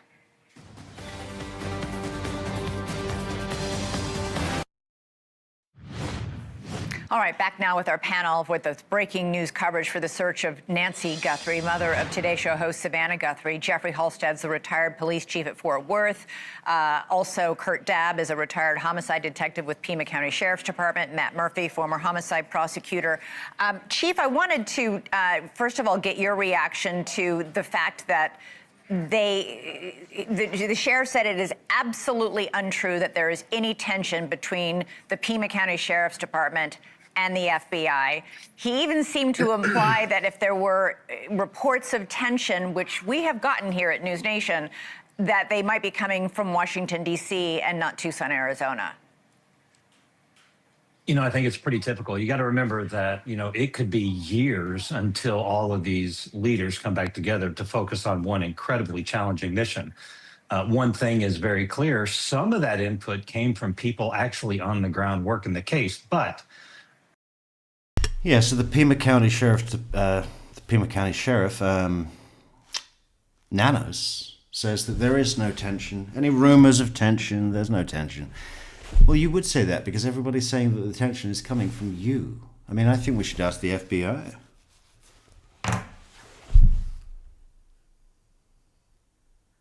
I sense tension. I think he's an asshole. He just says, it says asshole all over his face. I give the sheriff a lot of credit because he addressed it, he explained it, and he went on a position saying it's absolutely not true. What would have helped in this situation is more collaboration, more communication. That's what I specialize in. But having press conferences together, showing the teamwork and showing the teams out there that your leadership is side by side in this, that's absolutely critical. Yeah. Detectives, we know that there were other cameras on Nancy Guthrie's property in the house or just outside the house. In fact, one of those cameras, the night she disappeared, So, Ipsedixits says, what are you, from the Basque country or what? You know or who they've not checked? The church she used to go to. What? Another church? Did she quit a church? Maybe she was a big supporter of that church, and they had to put on a new roof. She was no longer giving support because she was watching these online services with her former church buddies. So they kidnapped her for ransom for the church roof. Okay. Detected some sort of motion, some sort of movement. The sheriff told me just a few moments ago on this show that, in fact, Google is working to recover video from those cameras as well, because we got that doorbell camera with the help of Google, and it was released to the public just 3 days ago. Yes. I'm sorry, what was the question? How long, I mean, that's going to be crucial. Why the delay, do you think? In we got the governor of California is Katie Hobbs. What do we know about Katie Hobbs?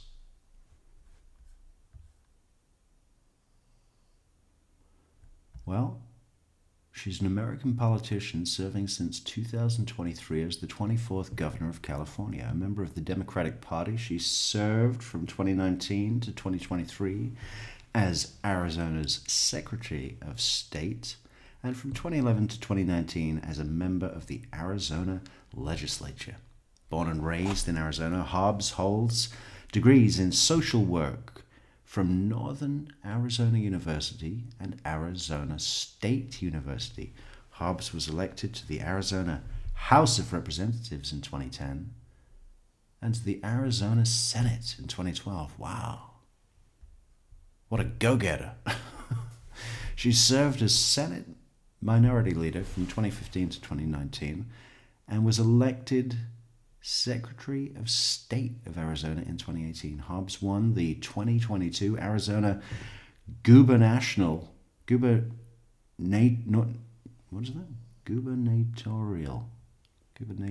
What the fuck does that mean? The gubernatorial election, narrowly defeating Republican nominee Carrie Lake. Well, I guess she's too busy building her career to have anything to do with this case. But if she's such a go-getter, I mean, you'd think that she'd want to find Granny, right? The full weight and resources and powers of Arizona are behind Granny. If we check the Grand Canyon. The doorbell camera video 3 days ago, how soon might it be before we get the rest of this video? Well, Elizabeth, I'm hoping that it's really soon. One of the things that, I've been waiting for is more video, more still images to be released. And I understand, and the Sheriff's Department understands, the technological expertise of the FBI in dealing with these type of things. I mean, good Lord, they track down terrorists in the middle of a jungle or a desert. So we know that they have the capability. It's just we have to wait until the end customer is able to provide that back to law enforcement. And sometimes that takes time, and it takes time with DNA as well. Matt, we know that in the video that we do have that was released 3 days ago, and it's from the doorbell camera, we focused a lot on what we do see in that. The governor of Tucson? I don't think there's a governor of Tucson. Wouldn't that be a mayor? If that? Who's the mayor? video. We see a man with a backpack and a gun. We don't see any vehicle, at least in that shot, and he undoubtedly had one. We also don't see anyone else. And it is not easy to kidnap an elderly woman who weighs around 150 pounds and who can't move or walk easily. Yeah, fucking A. Fucking A. Hey, where's Katie? We gotta bring back Katie. Gotta bring back Adelson's. I mean, you know, I'm having a withdrawal. All this damn Guthrie news.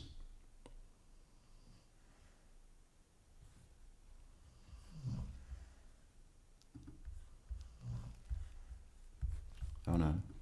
What does Katie tell us? Fucking A, bro. I'm gonna fucking fuck up whoever the fuck you fucking with me. Wicked. Just brings me peace somehow. No, it's not, and you exponentially increase your risk of getting caught if you do that, especially if she's screaming and alive. You know, and one of the big misleading things that on this case is a lot of people have assumed that because her pacemaker disconnected with that Apple Watch at a certain time, that means her heart was still beating. That's not the case. The sheriff asked you, Elizabeth, why would we assume anything else? I can give him about 20 reasons why trained investigators might believe that woman was dead when she walked out, or when he took her out of the house. So, and I pray to God I'm wrong. I pray to God that's not the case. But look, as the detective... Well, blood spatter experts would probably be able to tell by the drops whether that came from a dead person or an actively bleeding wound, right?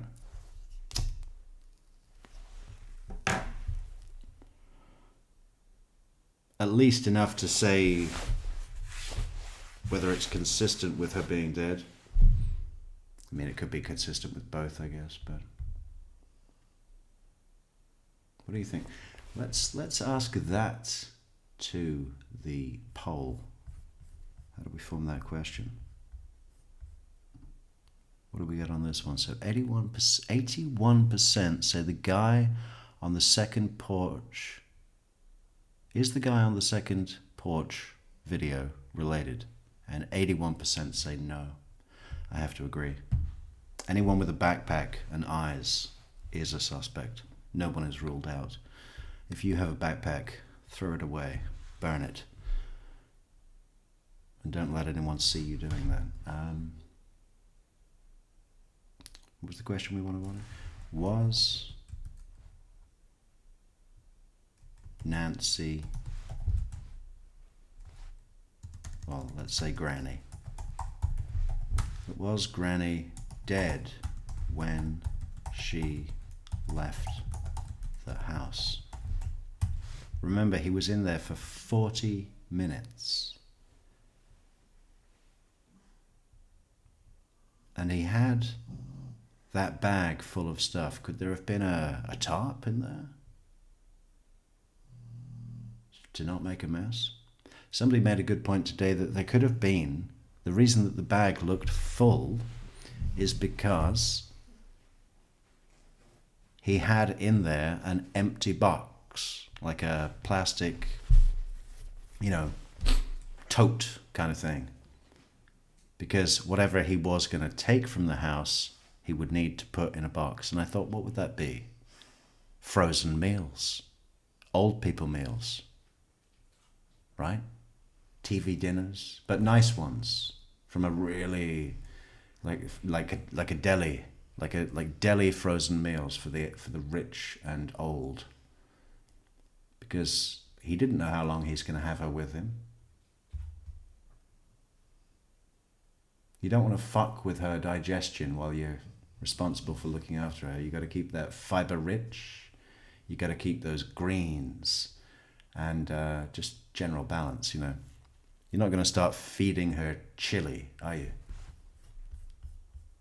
Just correctly pointed out, very correctly, the FBI has resources available to them that local law enforcement doesn't. They can do what are called administrative drop warrants that are world-changing in an investigation when somebody is missing. And when you have an elderly woman, assuming that she's missing and still alive, you like the difference between 2 or 3 days when they brought the FBI in can mean the difference between life or death. And when you have an abduction, they're very, very good at that. I can understand some delay, but there was an extended delay here that Well, the sheriff sheriff just said it was the next day, that it was that they called them in the very next day.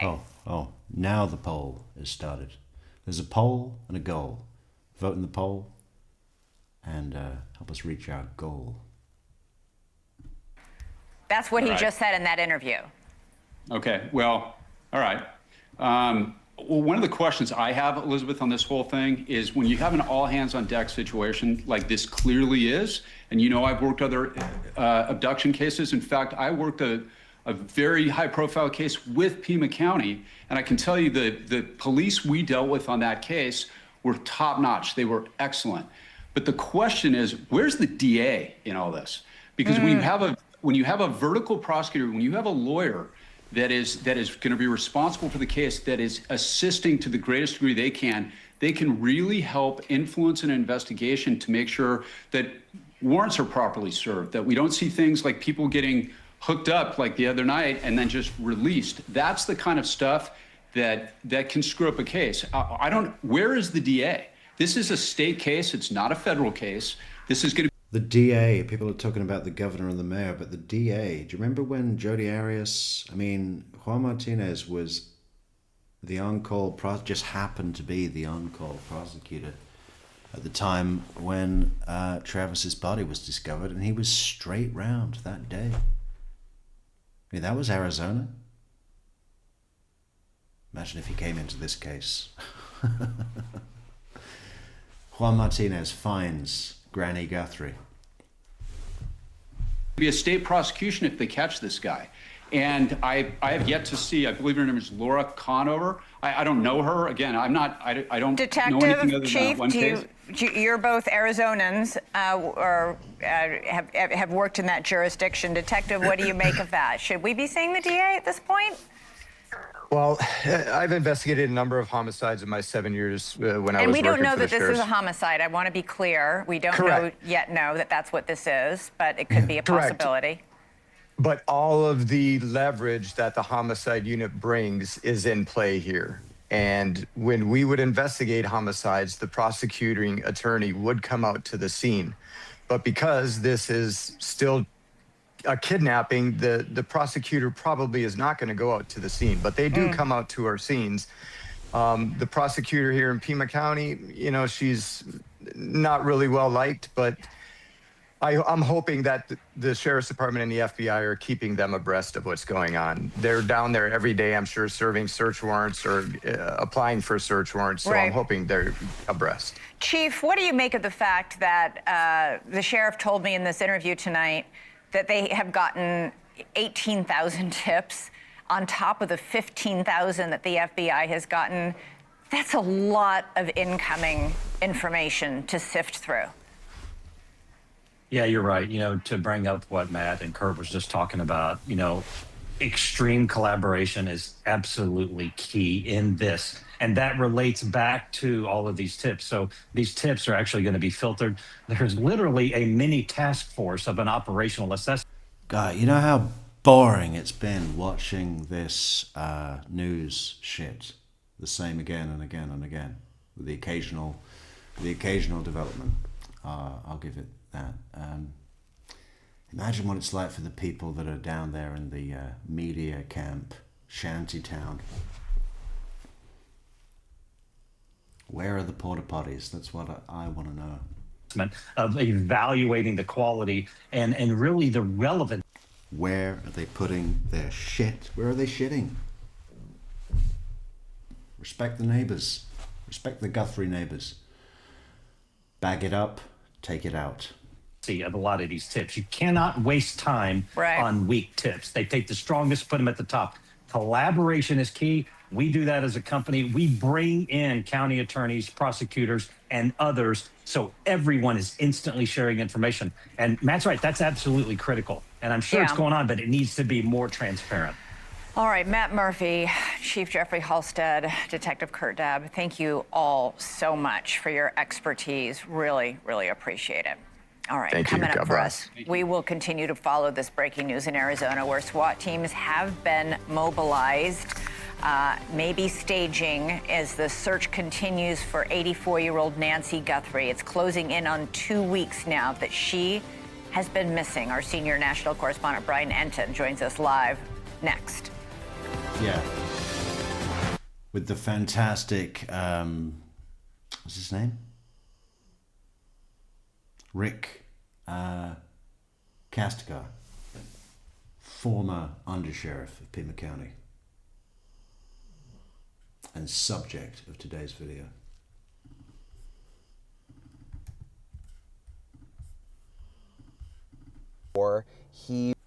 Hey guys, thanks so much for checking out my show. Really appreciate it. Please click to subscribe. What a night it has been. There has been a SWAT situation that I've been covering for the last 3 or 4 hours. I was inside the perimeter because we were following the SWAT team. We got in, and we know that at least one person has been detained. The neighborhood is still all closed down. It's raining out here. It's the first time it's rained since I've been in Tucson for almost 2 weeks. So I'm going to walk you through everything that happened tonight, the latest developments. Is this possibly a break in the case? Everything that I saw, I'm getting into all of it, the latest on the Nancy Guthrie investigation in this episode of Brian Enton Investigates. Hey guys, it has just been an insane 4 or 5 hours in Tucson. There have been so many developments, not only tonight, which right now if you're watching this, I don't know when you're watching this, it's Friday night. That isn't even, it's so late, it's actually after midnight now when I'm recording this. But the whole day was full of Well, Jen Gerard says that she would go to the gas station to do her business, not going in any snake bushes. Yeah, but how far is that away? If you're on shift, you only get a certain amount of time for breaks. We can look that up. We'll go to the maps. Developments in the Nancy Guthrie case, which I'm going to get to in all of them. Let me start with really the breaking news, though. There was a SWAT raid, which I was actually at, which I'll get into the details of in a second. But we know that it is connected to the Nancy Guthrie investigation.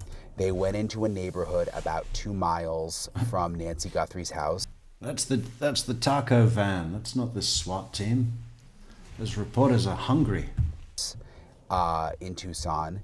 And they detained a man and a woman from the house, and they also detained a man from a traffic stop at a Culver's restaurant very close to that house. And I'm told that it's all connected.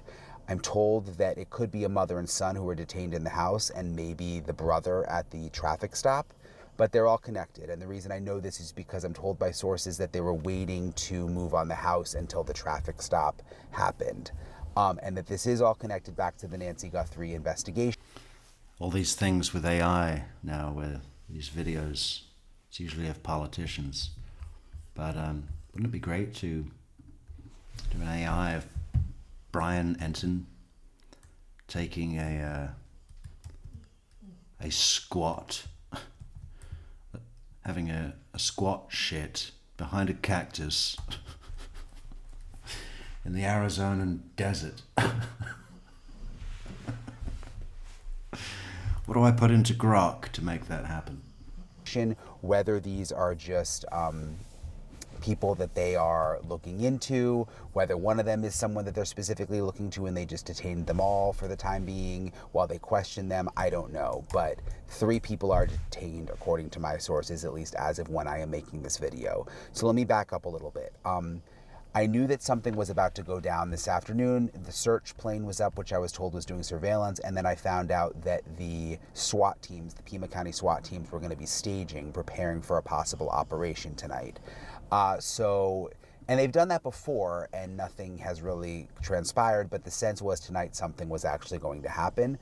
So I ended up going out to the 2 locations where I found out that they were staging.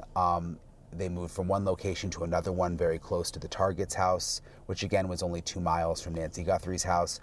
They moved in on the house in the neighborhood. It was 2 big, Bearcat SWAT trucks. I would say maybe 24 deputies. Everyone was just a lot of armor. I mean, it was very, very serious. And I was told they were prepared for for the worst, really, prepared to have to go in with force. What happened, though, is luckily they didn't have to use any force. When they got to the house, and I was right there, I got into the police perimeter. I don't know how. I think just because me and Mo, you guys know how I am by now. Like, we were right there. We had good sources that led us right there. So we got in there before they put the police perimeter up, and we could tell that they didn't have to use force. The man and the woman surrendered outside of the house, and there was no issue there from what I could tell.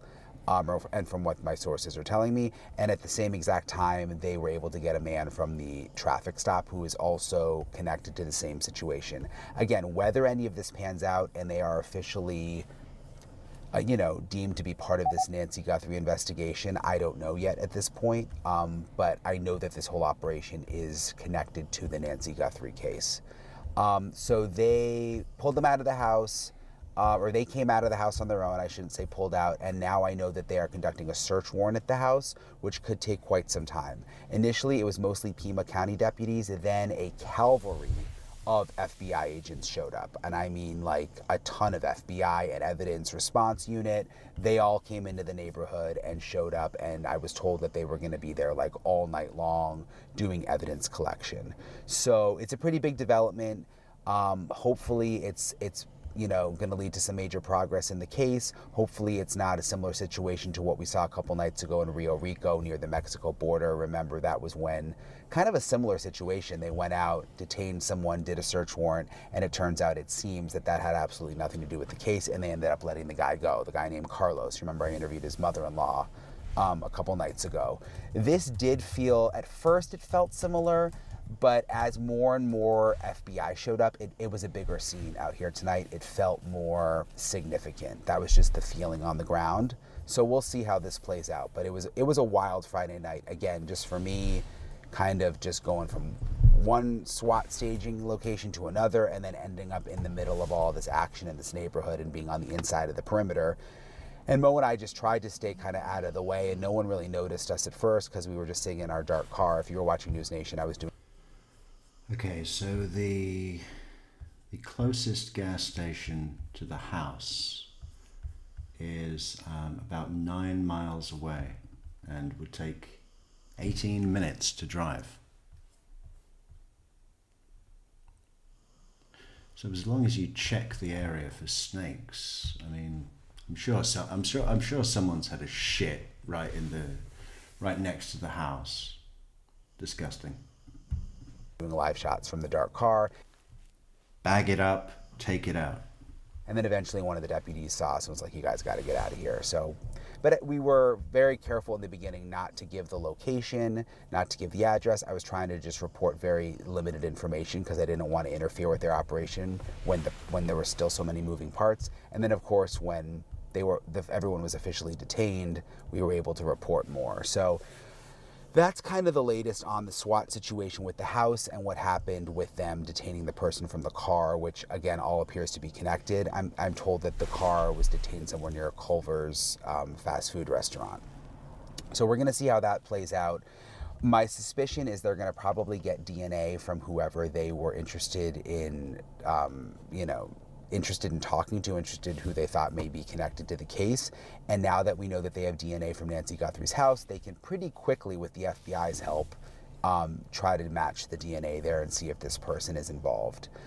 Okay, DNA. On the DNA front, big development today. Okay, I would say this is probably the second biggest development since the surveillance photos came out. And that is that the sheriff's office is saying that inside Nancy Guthrie's house, they located DNA that does not belong to Nancy Guthrie and does not belong to anyone associated with Nancy Guthrie, okay? So a stranger's DNA located in the house. And remember, we know that they've taken DNA from Nancy Guthrie's family members, and we know that they've taken DNA from people who came in and out of the house, like landscapers, pool people, Uber drivers, that kind of thing. So they apparently ruled those people out in terms of whose DNA this is that they found in the house, and there is someone else's DNA in the house.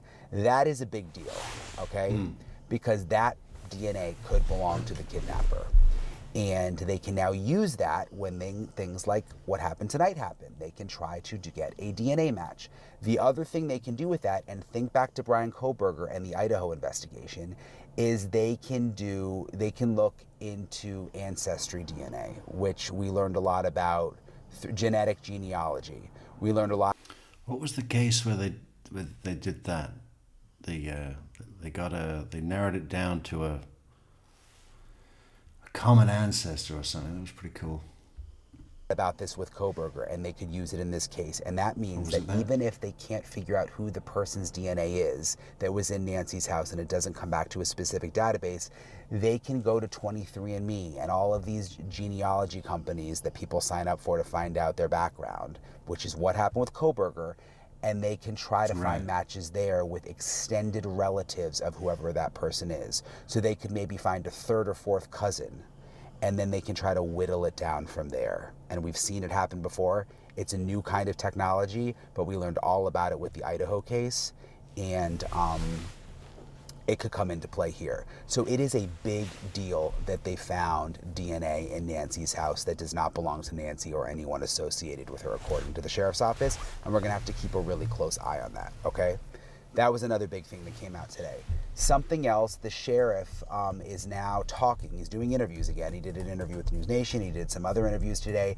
And he is saying that this whole narrative, and I shouldn't even say narrative, I mean reporting. I have reporting from FBI sources that there has been disagreements between the sheriff's office and the FBI. The sheriff is saying that that's just flat out wrong. Granted, we've been hearing different things on the ground. I've been hearing that for days, really for a week, that the sheriff hasn't been sharing information with the FBI. As recently as a couple nights ago, they weren't sharing critical information. There was the reporting that they were withholding critical evidence, that the sheriff wanted to send all the evidence to a private lab in Florida to have everything tested, and didn't want to send some of it to Quantico, the FBI lab. The sheriff has responded and said, look, we wanted to send it to our lab that we contract with in Florida because that's who we're used to using, and because we started sending the evidence there in the beginning, it makes sense to us to continue sending all of the evidence there. That was his response when he started doing interviews and talked to News Nation today. But he is saying flat out that he called the FBI the Monday after Nancy Guthrie went missing, and he says none of this is true, that there are disagreements between him and the FBI. Again, I've been hearing differently on the ground here. But the sheriff is saying that it's just not the case. And he's also saying something else interesting. There was reporting yesterday that a glove was found in Nancy Guthrie's house, and the sheriff is saying that's just not true, that they did not find a glove in the house, but they have found multiple gloves, outside the house, not necessarily in the property, but we showed you the black glove that was found along the major roadway, and apparently there are other gloves that have been found that are now being tested. So some sort of just, people are calling it a turf war in Tucson between the FBI and the sheriff, but we're hearing two different stories here. Also, President Trump spoke out today about this situation, saying that, I think the quote was that the sheriff doesn't want to give up the case. That's why the FBI is still not in charge. Listen to what President Trump said. Are you President, why hasn't the FBI taken over the Nancy Guthrie case as the lead investigator? Do you have any updates on how that's going? Well, they took it over originally. It was a local case originally, and they didn't want to let go of it, which is fine. It's up to them. It's really up to the community. But ultimately, when the FBI got involved, I think progress has been made. Complicated. It's interesting to hear President Trump say that outside the White House. And again, these are things that I've heard. There have been concerns about the sheriff's handling of the case. And even he admitted, maybe they made a mistake opening up the crime scene so quickly. Remember, it was just a couple of days later they opened it up. We were able to get the blood. I spoke to the former Undersheriff Rick Kastigar. I've spoken to him before. He was with the sheriff's office for 40 years. He worked with the sheriff for a long time. He's not happy with the sheriff now and the way that the investigation has been handled. And I wanted to play for you what Rick told me. First of all, what is your reaction to this new reporting that the sheriff withheld critical evidence from the FBI? I have a one-word answer. That's outrageous. And it's outrageous for a number of reasons. The FBI is the entity that certifies those for-profit organizations, of which the Sheriff's Department here has a contract with, to analyze trace evidence. DNA, hair, anything. And to, in my opinion, to not include the FBI in that analysis is absolutely outrageous. But it's rooted in this sheriff's disdain for the FBI. And it's rooted in, back when I was a member of the organization and working, a investigation that erupted. Chris was not, the sheriff was not the focus of the investigation, but he was promised by the FBI that they would keep, the FBI, him apprised of the progress of the investigation of some of his subordinates. They didn't. And simply put, that angered him considerably. I think I can understand that, but that particular grudge was with individual personalities that worked for the FBI at the time, not the partners we have today.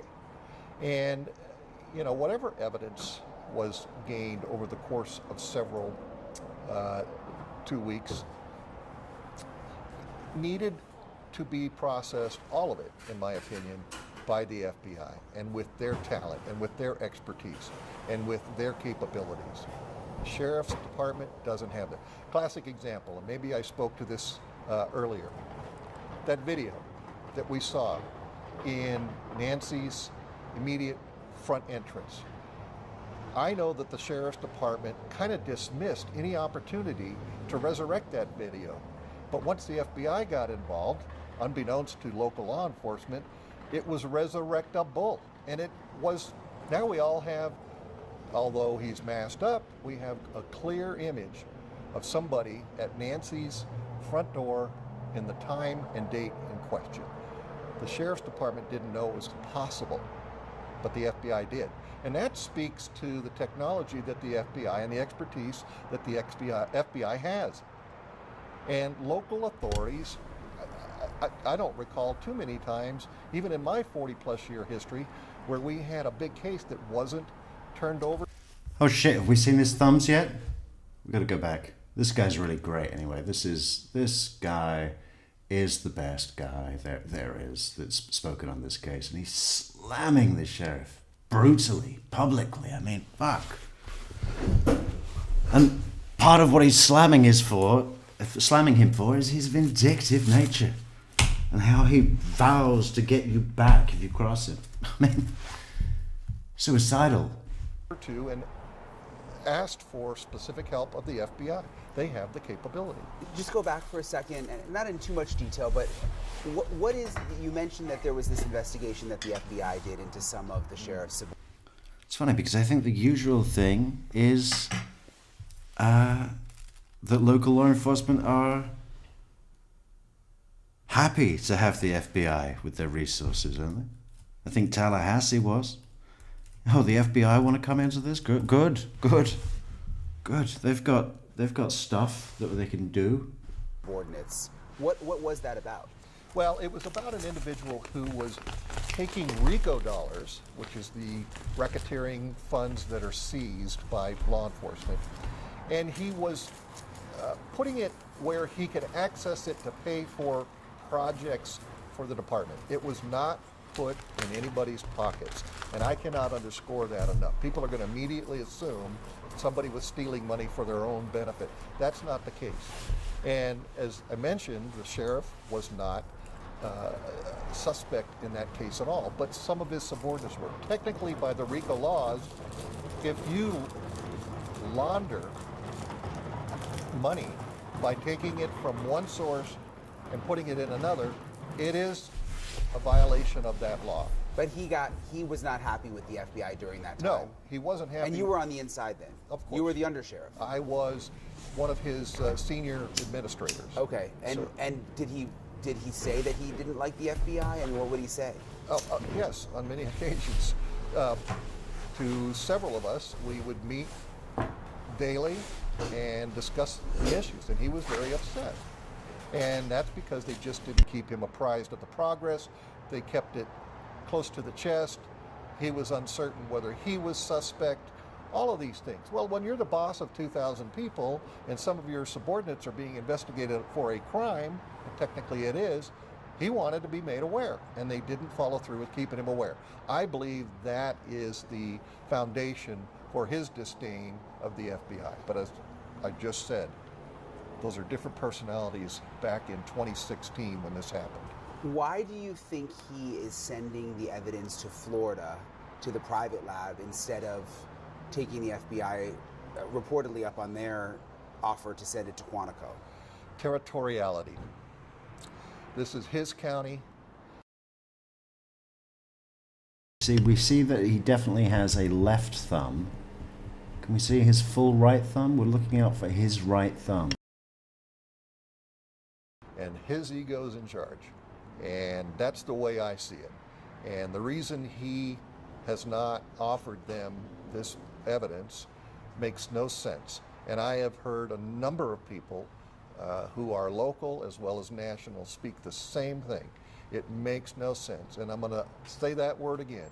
It's outrageous behavior, perhaps just to make a point, perhaps just to say this is my area and I'm going to deal with it my way. And it's unfortunate because it compromises the investigation. It provides further delays in getting critical information that needs to be put out there. He is now saying that none of this reporting is true, that he has worked with the FBI, that he called them on Monday, you know, the Monday right after Nancy went missing, and he's saying that he's been working in collaboration with the FBI and that they were aware that it made sense to send everything to Florida because some stuff had already been there and it all should just go there. And he's saying that this is all incorrect reporting. I'd like to hear the FBI say that, because my sources, and again, I'm on the outside, and part of what I'm That's exactly what I said earlier. Of course, the sheriff is going to say that there's no infighting, and there's, well, I guess it's not infighting. What are they calling it? A rift. There's no rift here. Well, yeah, but they're saying it's coming from you. We need to hear from the FBI on this. Is there a rift? What's the rift? Is he giving you the evidence? Is he being a bitch? saying is conjecture, but it's experienced conjecture because I know the personalities and I know the history. And I haven't heard any official with the FBI say, that's okay, we knew about this. Let's delay the process longer and have a contract entity do the evidence instead of us doing it back in Quantico. Have you seen the sheriff not tell the truth before? When it's the FBI that vets the companies that are allowed to do that kind of testing, and you know, it has to be to a certain standard, it's the FBI that calibrates, that will verifies. What is the word? Certifies their capabilities. So you'd think that they'd have the more reliable machines. No, send it to Florida. We already sent the other stuff to Florida, so yeah. Better send it all in one place. Our place, not your place. We don't need your help. Fuck off. I wouldn't say not tell the truth. I think he's a good-willed, honest man, but he has the need. But, he's a good-willed, honest man, but to do things his way. He can be very vindictive. Control freak, that would be then, right? I mean, you can't say control freak. He has the need to do things his way. He can be very vindictive. Watch your back, Rick. And he holds a grudge. And I believe that might be... Well, he's fucking gonna now, isn't he? I mean, the last thing that you say to somebody who holds a grudge is they hold a grudge. Yeah, chip on their shoulder. And then they're gonna prove you right on that, aren't they? The real impetus for his decision to send it to Florida, send the evidence to Florida. Let me talk to you a little bit about just the investigation in general. You know, obviously they released those surveillance photos from the front door. Do you? Yeah. So Woodpit says that this guy either ran for sheriff or has some grudge. I was thinking maybe he fucked his wife or something. You know? He holds a grudge. So do I. Making progress. What's your sense? Do you think we're getting any closer? Yes, absolutely. And the screws are tightening on this guy's thumb. What about the screws on your thumb, your right thumb? Where is it? Is it severed? I need to find that article about Mercedes-Benz. What happened with Mercedes-Benz? And just in 2023, this was recently.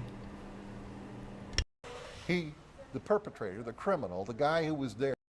But I did see an example of You know these, how the trunk of a car will close automatically now, or you press a button?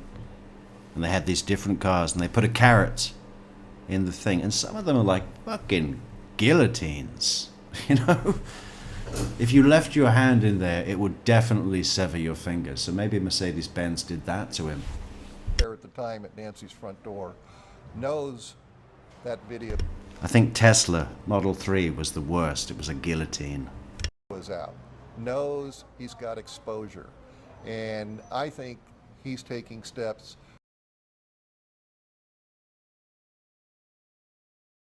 Yes, absolutely. And the screws are tightening on this guy's thumb.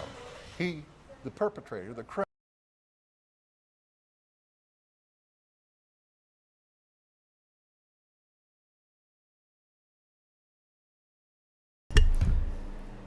You know, don't say thumb, man. The screws are tightening on this guy's thumb. It's like that bit in Wayne's World where they want to put on the concert, and the guy that is going to take them through the paperwork is a rare ocular albino and has a strange pigment, no pigment, in one eye. And they keep saying it. They're like, I like to think I have an eye for details. Are you kidding? I'd give my right eye.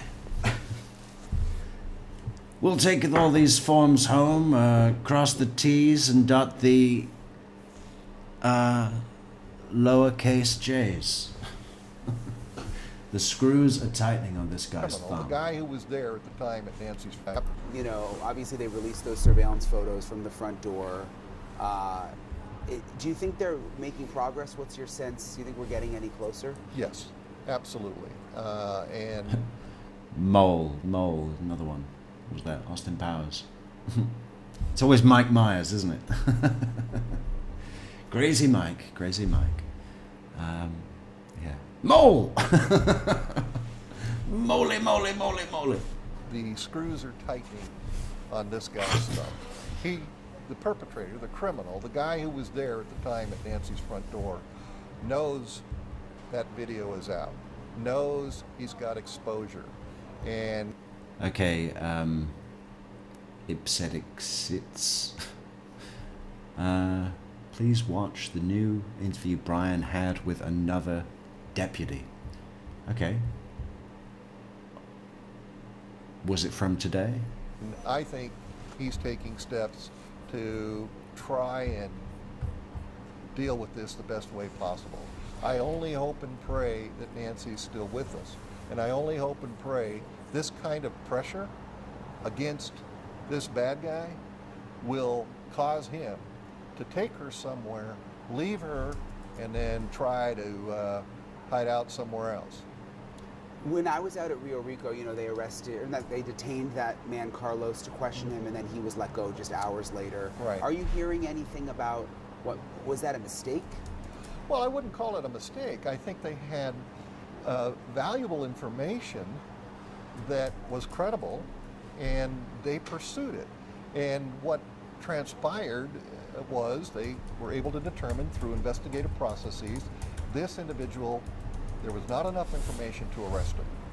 But I'm certain the investigators got enough detail where they can go back and interact with this person, talk to him, interview him, get more detail. Hey, this Brian, this other interview, I need more to go on. What's the guy's name or something? As perhaps more evidence becomes available, and pursue it further if they have to. Have you heard anything about, because we heard that there may have been some issues between the FBI and the Sheriff's Office with that specific event? I'm not aware of that. Okay. I don't know. Okay. In terms of this, there's more ring video that's coming out. The Sheriff's Office says that they want any video within a 2-mile radius going all the way back to January 1st. First of all, let me ask you, what do you think that means, that they're going well before Nancy was missing all the way back to January 1st? Well, that tells me that they have some reason to believe that somebody or some vehicle was in the area prior to Nancy's abduction. And they want specific video so that they can look at that as evidence. That's clear to me. So we shall see how that turns out. I think as we're standing here speaking, there's another video that's coming out, may be released very shortly, And that's very, very telling. And I don't know if your viewers have seen it, but when I looked at it, I went, oh my gosh, that matches somewhat the description of who we're looking for. How it's related to this case, I don't know. But I think that will become clear very quickly, and the person is identifiable, and that will become clear who that person is. Do you think, though, that whoever did this to Nancy was just prowling around, trying other places? Because, you know, everyone, not everyone, but a lot of the experts I've talked to feel like this was a targeted event against Nancy, maybe because of Savannah Guthrie, maybe because of some other connection. Like, is it really going to be someone who's just been trying to get into other houses around town? I don't. No, I don't think that either. I mean, it's ridiculous. Burglary gone wrong. I mean, what the fuck? No, it's obviously targeted. Is it this one? Is this the Brian interview you're talking about with the deputy? That was from today. We can watch that in a moment.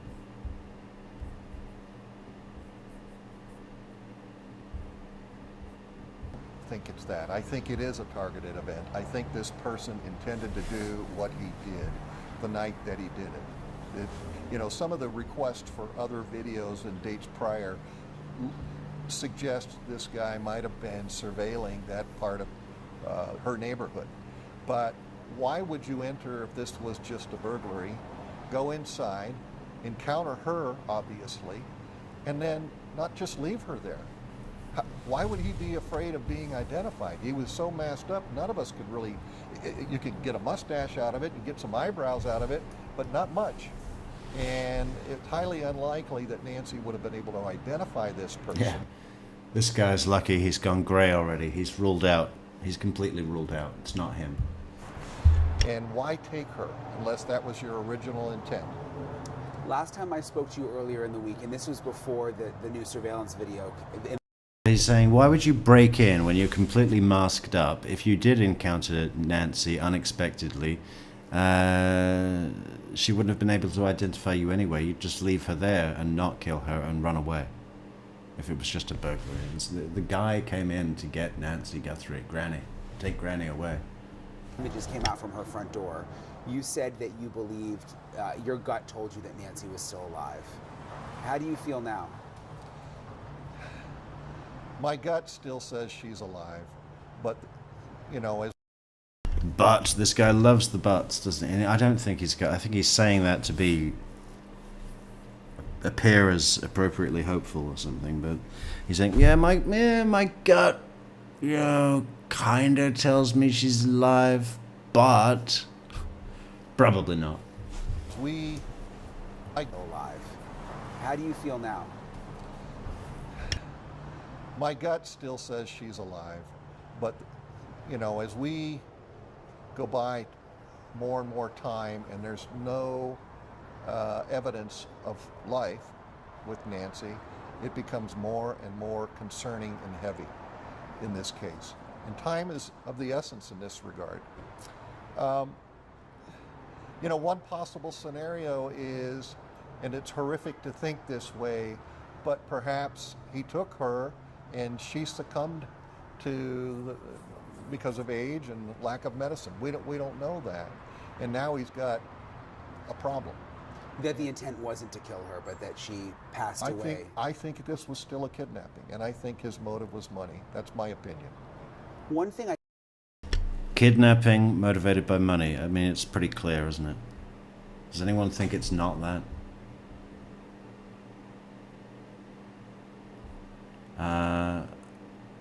Let's end this poll. So what did people say? Was Granny dead when she left the house? 66%. 2/3 say no. Okay. So most people believe that she was taken out alive. And what's the question now?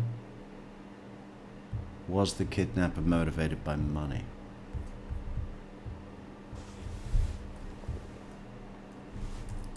Was the kidnapper motivated by money?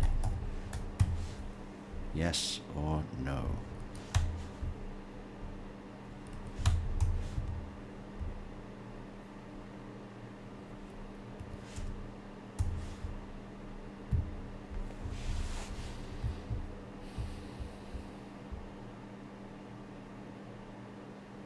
A lot of good business ideas about these donut van, maybe a beer truck, maybe one of those. Have you ever seen those cycling bars where you can have about 8 bar stools and everyone's got bicycle pedals and somehow you're but it's like a bar, so you sit cycling and drinking. I mean, I don't know why anybody would want to do that. Like show-offs. You ever seen that? You know what I'm saying? You see it at like a maybe street festival or in a touristy part of town. Cycling bars. Let's bring out an image. I mean, one of those. What better way to see the desert?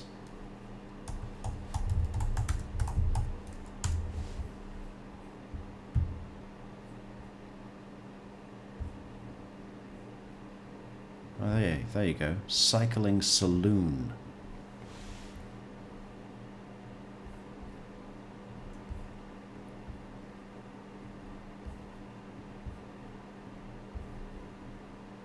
Couple of those. After a long day waiting in the desert, needing a shit, and you could cycle it to the gas station. 8 miles. How many pints can you have in 8 miles? Maybe 16? I keep getting asked is like, what do people in Tucson think? How are people feeling? What's the mood on the ground? I mean, you've lived here pretty much your whole adult life, right? Yes. Yeah. So you know a lot of people. I mean, what is the mood? How would you describe it? Actually, the mood is supportive of the Guthrie family. And as I've mentioned to you, this is a hometown gal who did well, Savannah. And so there's a huge outpouring of support for her. But just the same, a lot of folks are taking a step back and watching the antics and the interaction between the local law enforcement. A British Christian Slater, how does that work? I mean, even in Robin Hood, he didn't play it British.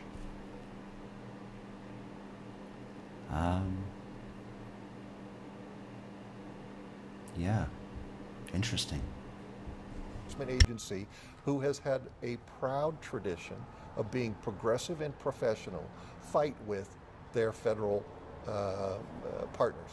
And it's nothing but territoriality and somebody holding a grudge, in my opinion. And the public sees it. And the public is, in my opinion, seeing what I hear from my associates still there. They're demanding.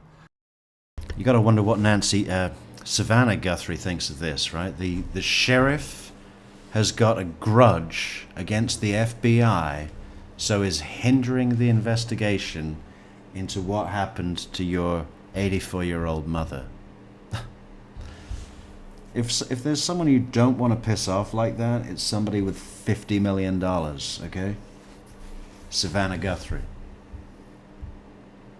I mean, he could do it if it was just Annie with her little book and her jewelry shop, you know.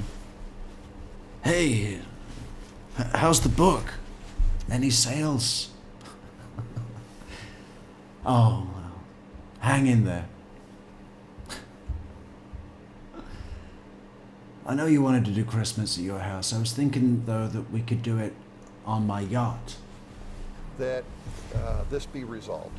And the guy who can resolve it is the sheriff of Pima County, if he chooses to. Why do you think we haven't seen the sheriff? Because he was doing so many interviews initially, and every day I'm waiting to see if there's going to be a press briefing. And I honestly don't know. I could only guess. Well, the best thing about the film, Woodpit, was Alan Rickman, right? Cancel Christmas, which is my ethos in general.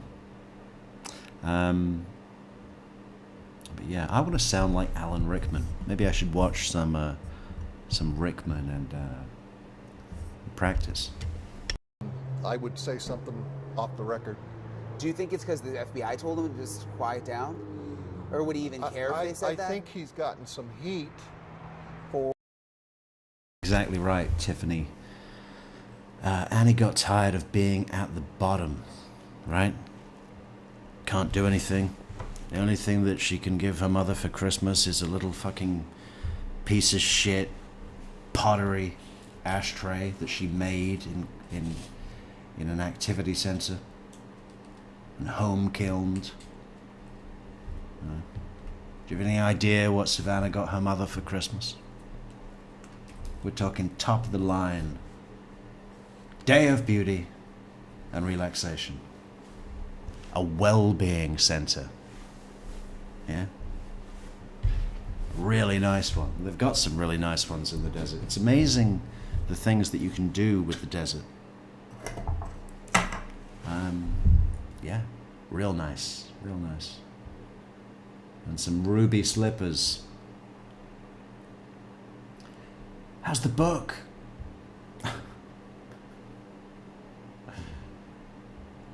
Or insisting on being in the limelight. Here's an example. Why would an administrator of a large police department get involved in deciding where a bit of evidence was taken? Why? Because the sheriff... Apparently I have 6 different laughs. It's fascinating. I should identify them all and record them, and then I can just have them canned at the press of a button. This county is a micromanager and insists on being involved in everything. And he wants to make the decision. You can feel the frustration in this guy, can't you? This guy is a micromanager who insists on being involved in everything. Because the sheriff of this county is a micromanager and insists on being involved in everything. And he wants to make the decision. Most of his staff have the ability, but not the autonomy, to decide where those gloves should be analyzed.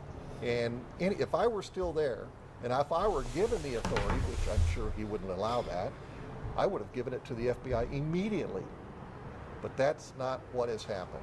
And there are perhaps political and personal reasons for it. As always, I really appreciate Rick and everyone I met here for speaking with me. And, you know, there's obviously a lot of moving parts right now in terms of developments of the case, and I think the time will come where people will look back and try to figure out whether this investigation was, in fact, not handled properly.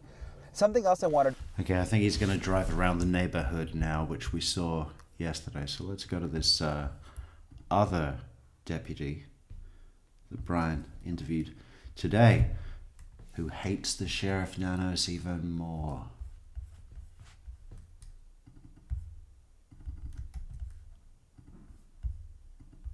And we do want to go now to News Nation's Brian Enton, who is outside of the Guthrie home in Tucson. Brian, this new video from Savannah tonight, and meanwhile, what have you seen from authorities today? Yeah, the Savannah video, which was just posted a little while ago, is just heartbreaking and reminds you, you know, you get so focused on the investigation, but you're reminded of just what this family is going through right now. Not only Savannah, but her siblings, Cameron and Annie. In terms of the investigation, there's been a lot of action over the last couple of days. The latest, Natasha, is the FBI confirming that a glove found about 2 miles from where I'm standing at Nancy Guthrie's house contained DNA that is now being tested, and they're going to put it into the... Look at those jewels on that earlobe, huh? It's about $45,000 right there in diamonds. And that's just one ear. You want a set? 90 grand.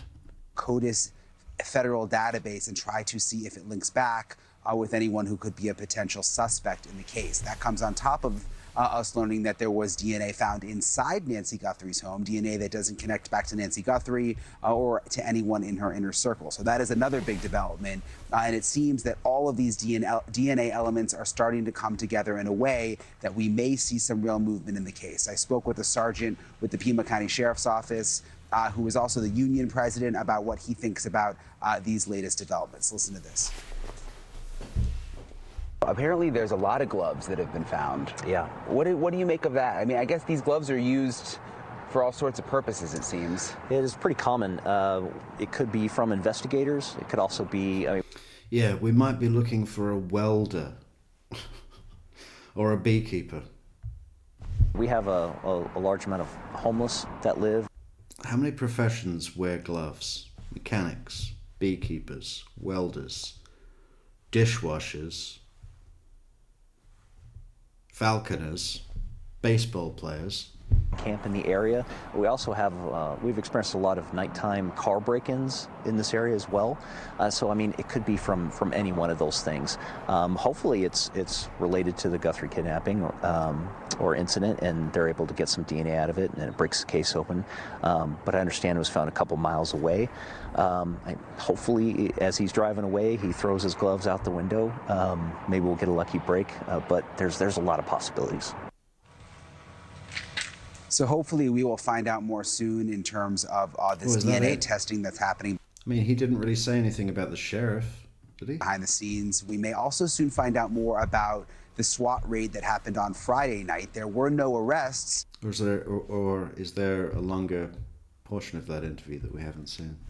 But I'm told it is still very much an ongoing investigation. Remember, there was a federal search warrant, so they're still going through items that they recovered, including electronics, and we may find out more on that front soon also. Yeah, Natasha? appreciate that. And Brian, so many are closely watching the glove that you mentioned, watching what we may find here. What would you say to those at home who are frustrated at the pace of this investigation, some of the communication that has been going back and forth, and the fact that we are more than 2 weeks out now?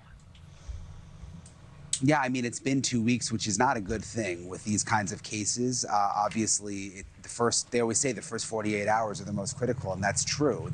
The farther you get out from those first 48 hours, the harder it is to solve a case. So it is frustrating for people who live in the neighborhood. It's obviously frustrating for Savannah Guthrie and her family, but I would say that they are making significant progress. And I think it started with the photos that were released from Nancy's doorbell camera, which was, pretty incredible that the FBI was able to obtain those, even though Nancy didn't have a subscription. And now that we're learning more about DNA that's been recovered, and there have been these SWAT raids, so there's a lot happening behind the scenes, Natasha. And the hope is maybe in the the interview is on Brian's channel. Okay. Well, I just remembered that we did see someone else that was competent and just an all-round nice fella. So we'll check that out as well, but we'll come back to that angry deputy. We are continuing to follow all of the developments and any details regarding the missing persons case of Nancy Guthrie. That search is entering week 3. We know that law enforcement also... Week 3. I mean, she's only got so long to live anyway. I mean, even without kidnapping. You might want to pick it up a bit, huh? It's a good job they brought that what was it? Signal sniffer out. Yeah. Combing through several evidence that has been gathered. They have been gathering more potential evidence as the search does continue for the 84-year-old who is the mother of Today's Show host Savannah Guthrie. Now, she was last seen at her Arizona home back on January 31st and was reported missing the following day. Authorities say her blood was found on the front porch and purported ransom notes were sent to news outlets, but 2 deadlines for paying those ransoms have since passed. Authorities have expressed concern about Nancy Guthrie's health. Nothing's happened. I'm surprised they haven't received a fake severed toe in the mail. It's weird because that sheriff, that undersheriff, said his thumb was severed. What can we find out about that? Undersheriff.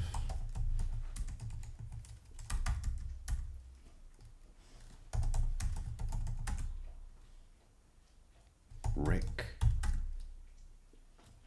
Kastigar.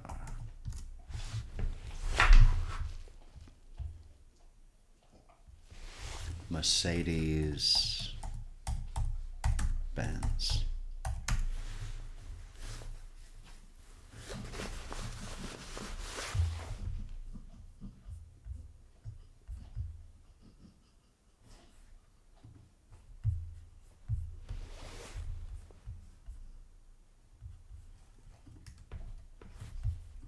Because she needs vital daily medicine. Joining us now to talk about where this investigation stands and what Bran, Vital Daily Bran, and Fibergel.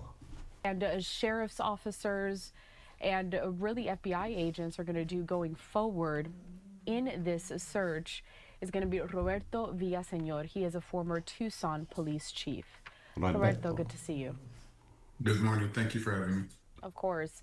You have been following this. This guy's great. Just level, humble, respectful, decent, kind. Look at him. He's like the jolly green giant. Case very closely. As someone who has worked in the area for Like, who couldn't love that face?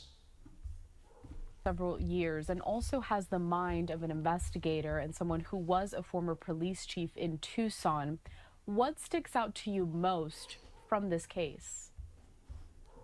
Well, I think at this point, just the sheer volume of this case and the magnitude of the amount of work that investigators have to do on the ground is just, it's enormous. I've not seen anything like this before. What I heard is they have over 30,000 tips that they need to follow up on. Now, that doesn't mean that every tip is... I think it's interesting also that he has fish in his office, right? He's got books as well, but a lot of people, they want to cover the whole wall in books. But he enjoys having his fish there. I bet he's real kind to them. Probably named them all. Talks to them when no one else is in the room. You know, shells out for the good quality fish food. The real stuff, not those little flakes, but sweet corn and nibbles. Is, you know, perfect or anything. You have some that are just absolutely, you could throw out, you know, space aliens and stuff, but the majority of them... Space aliens, yeah, that was my first thought as well. ...are going to be... Like in Arizona. ...things that you just have to follow through on. You can't ignore any tip because you don't know what's going to provide you with the information that you're going to need to get a break in the case. And so you try and work together with all your partners, both local and federal. I think you saw, in fact, you covered with the operation that occurred a couple nights ago. You saw many different agency vehicles there. You saw Oro Valley, Marana, Tucson was there, Pima County Sheriffs, and all the federal agencies as well. And luckily here in Tucson, we do have a great working relationship between all the local... He does look like Colonel Sanders, but that's on purpose because when he goes to Kentucky Fried Chicken, if he looks like this, they give him 10% off. So basically, Family Bucket, but for himself, but with a good discount, because he's sort of, you know, it's almost like product placement, isn't it? He goes out into the world, investigates crimes, looking like Colonel Sanders, and some people will pass him by and suddenly, without even knowing why, feel like a piece of fried chicken. Product placement. And federal agencies. And so it's good to see that they're still continuing that and they're working together to try and solve this case. Let's talk a little bit about the sheer volume of tips that police have received. It's something that sticks out to you from this case as a whole. I mean, we're talking about tens of thousands of people calling in, trying to provide information, and as investigators are continuing this search, how do these individual departments handle that sheer volume of tips coming in from the public, and how are priorities shifted with each piece of information that they get? You've hit on such an important part of this investigation because it is such an enormous triage operation to try it. Ninjas from space, acapella. Identify those that, you know, there's going to be duplicate tips. There's going to be tips that really may key on information they already have and give more credence to those tips. And they try and identify those quickly, assign them to people to follow up on. In addition, they've been back out to the scene several times. That could be as a result of something that came in on a tip. They had the operation, which they said came about as a tip from the public. So the public's involvement in this is enormous, but it's also quite daunting to the investigator. Colonel Sanchez. That's the sort of thing acapella would normally say. A Hispanic Colonel Sanders, Colonel Sanchez. El muchos pesos. And people who are working the investigation on scene. I want to put up some footage here, Roberto, of just kind of the scene around Nancy's home. I'm also going to get up some images from the terrain there in Tucson, because something else you can offer us as a unique perspective, again, is really how this works down there on the ground in Tucson. So what you... Yeah. How does it work down on the ground in Tucson? Because something else you where are all these people offer shitting? us as a unique perspective, again, is really... You know, someone's thinking, oh man, how much longer have I got to be here? I don't think I can wait. I'll be back in 10. Just runs off into the, because there's quite a lot of space between the houses. You could easily walk into the desert, say, I'm going to look for gloves.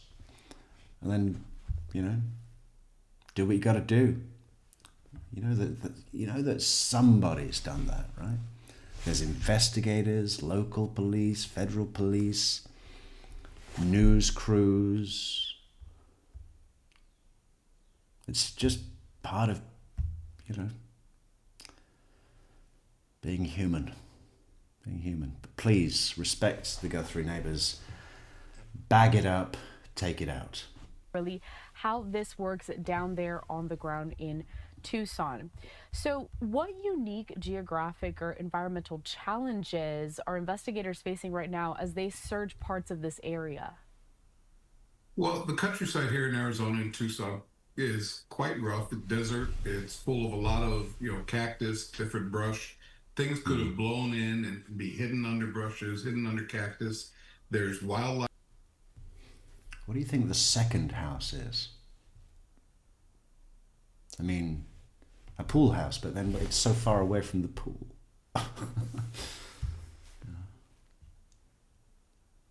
Yeah, I really wanted to find some pictures of inside the house so we could do a review.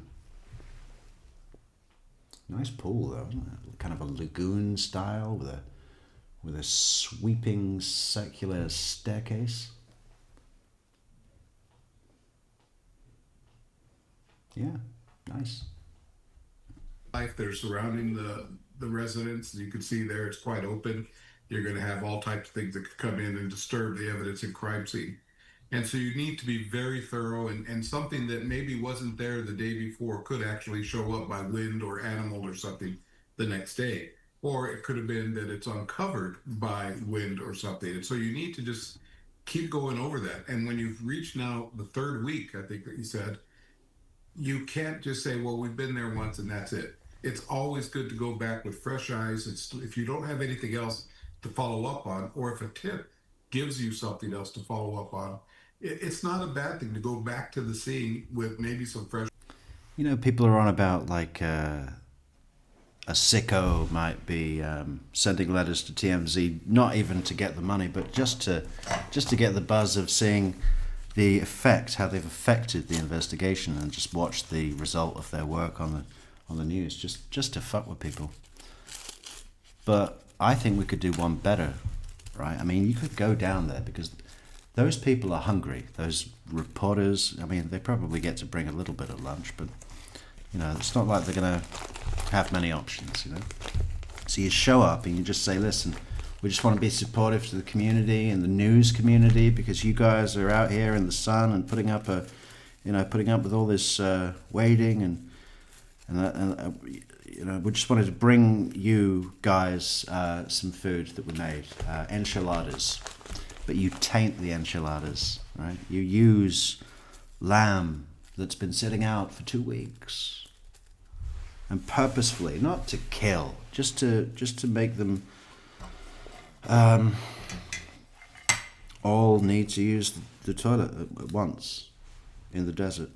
And then just from the news crew choppers, from the signal sniffer choppers, all of that would be captured on film. And that is how you could, because that wouldn't even be illegal, because you could say it was an accident and there'd be no way to prove.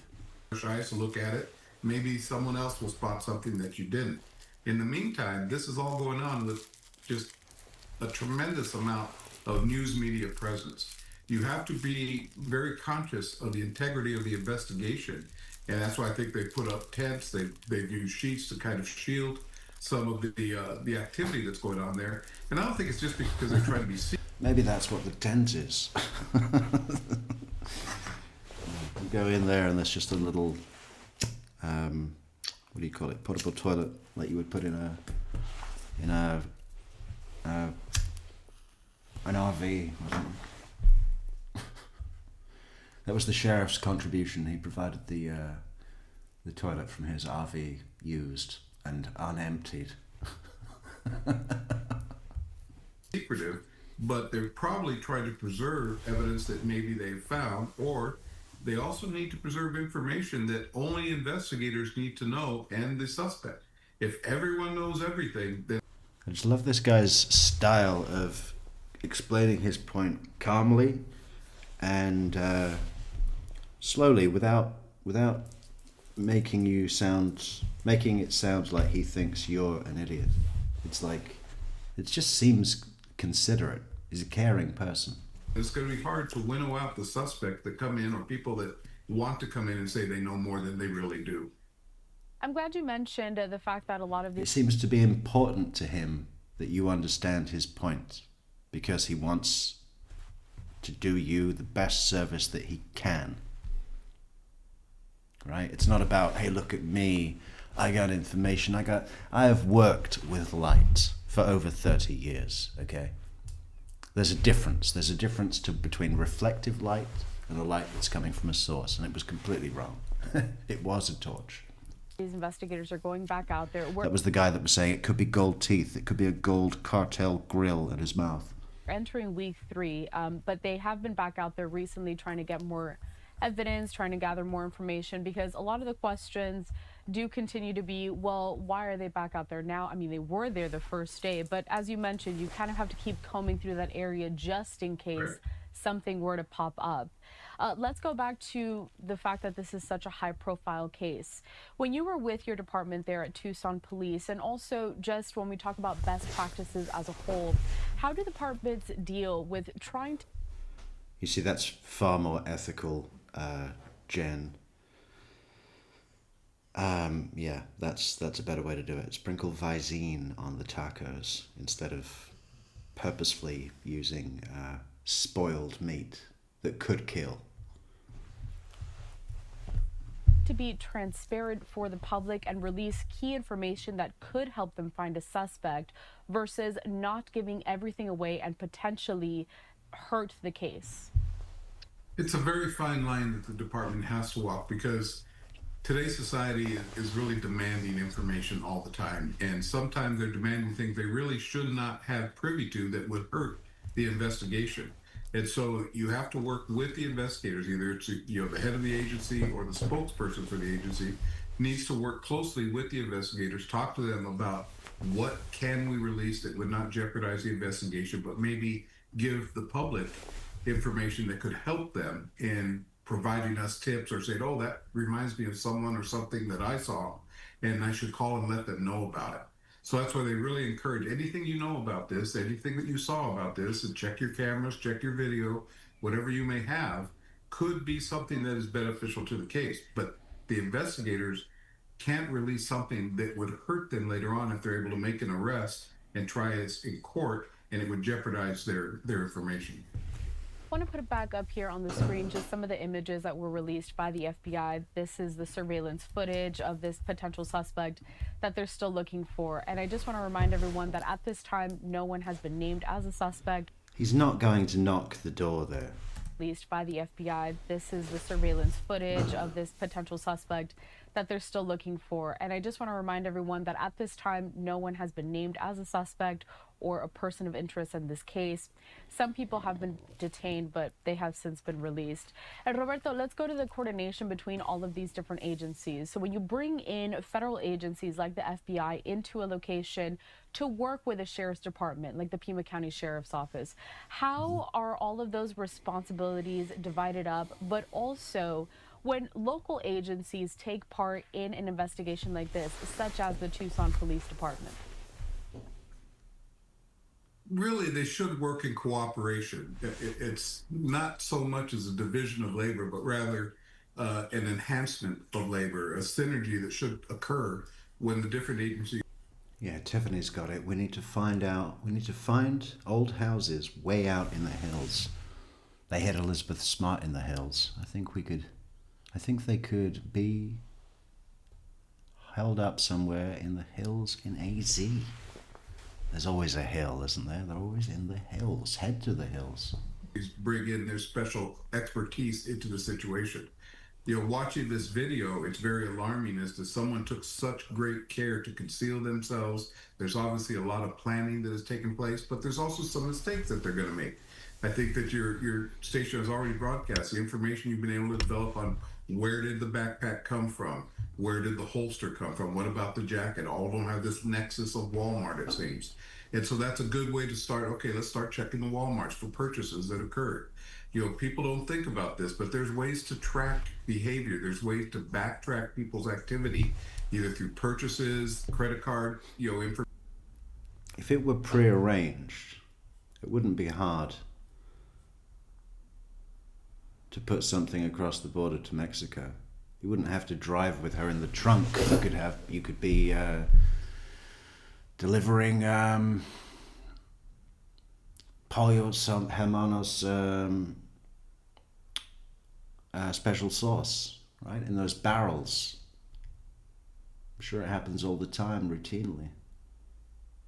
Information, people on camera that were captured in the... The border's what, 30 miles away? So you could be, within an hour of leaving, you could be well in, past the border, going to the titty twister from dusk till dawn. Or video and surveillance things. So there's ways to make this information valuable for the investigators, and they each try and provide their expertise to accomplish that. The fact that we are entering week 3 and that the public wants to know so much information, there is also a sense that obviously in regards to... I mean, yeah, just look at the map, Woodpit. The map to get out of there. I mean, we're way zoomed out here. Can't zoom in anymore, but it's just so far to get out with so many unknowns. There's not a way out of that neighborhood that you could say definitely will not be surveilled. Granted, once you get far enough away, then you're mixed in with everybody else, but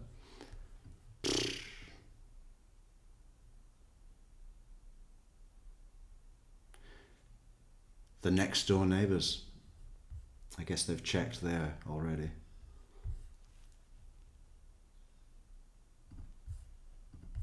An investigation like this, a lot of things are happening behind the scenes. And the public can't really be made aware of all of those happenings just so that we don't hurt the case, just like how I've been mentioning. Can you think of any case that you have worked with in the past from your time in law enforcement that has some sort of similarities to this? A missing persons case, it's high profile, there's a lot of attention all around the country, the world even at this point. And what resolution was there to that case? How long did... Clogged up the septic tank.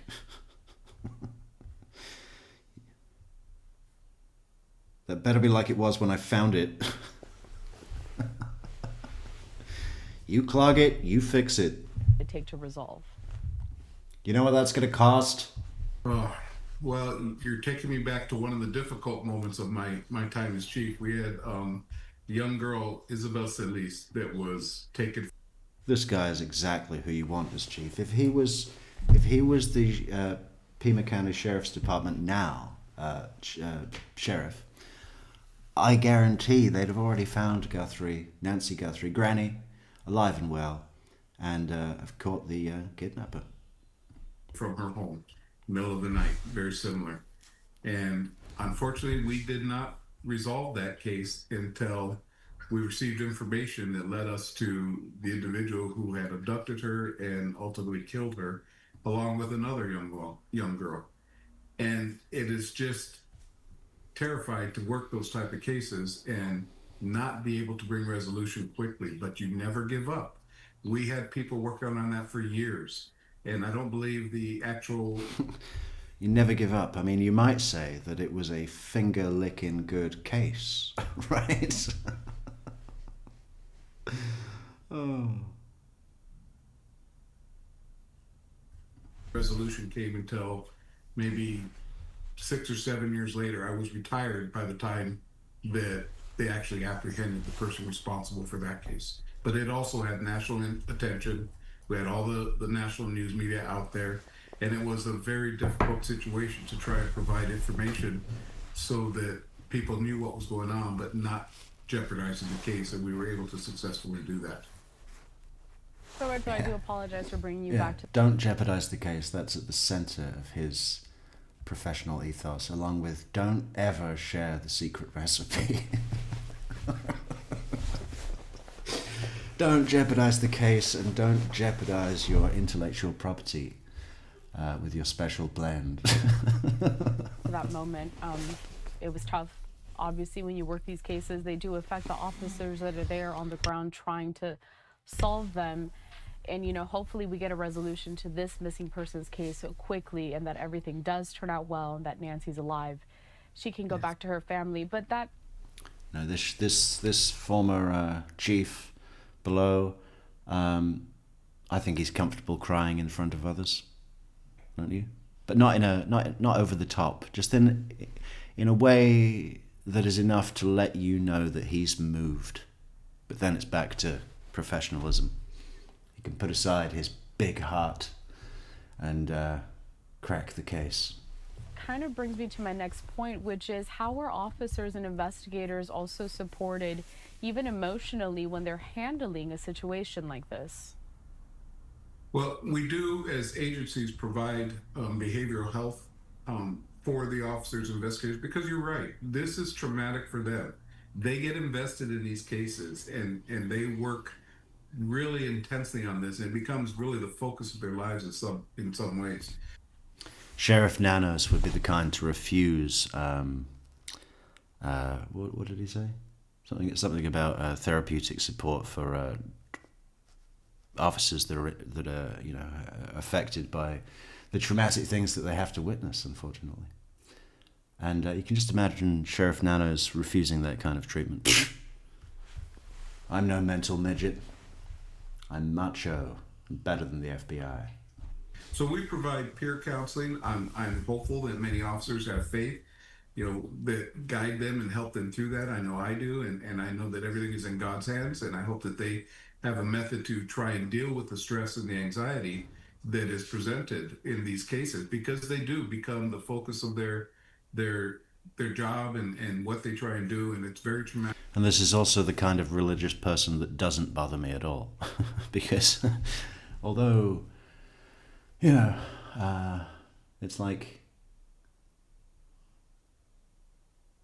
for him and his belief, he's achieved some peace and trust or something. And there's a confidence with that. So that's a good thing for him. For them, and I feel very close to them and hopeful that they're getting the help that they need. Roberto, my final question for you would be, what do you think is most important, most critical at this time to make a breakthrough in this case? And really, what's the most important thing that not just the public, but even investigators should be focusing on to try to get it resolved? I don't know if there's really any most important thing. I think that the public needs to keep... Do you know what I mean? Because even when Savannah Guthrie was like, we know that God is lifting her up in her darkest hour. And, okay, well, maybe that's a helpful thought for Savannah at the time. I don't know that it has any value, really. Just kind of makes it sound like a whack job in my view. But with this guy, his faith really just makes him better at his job, right?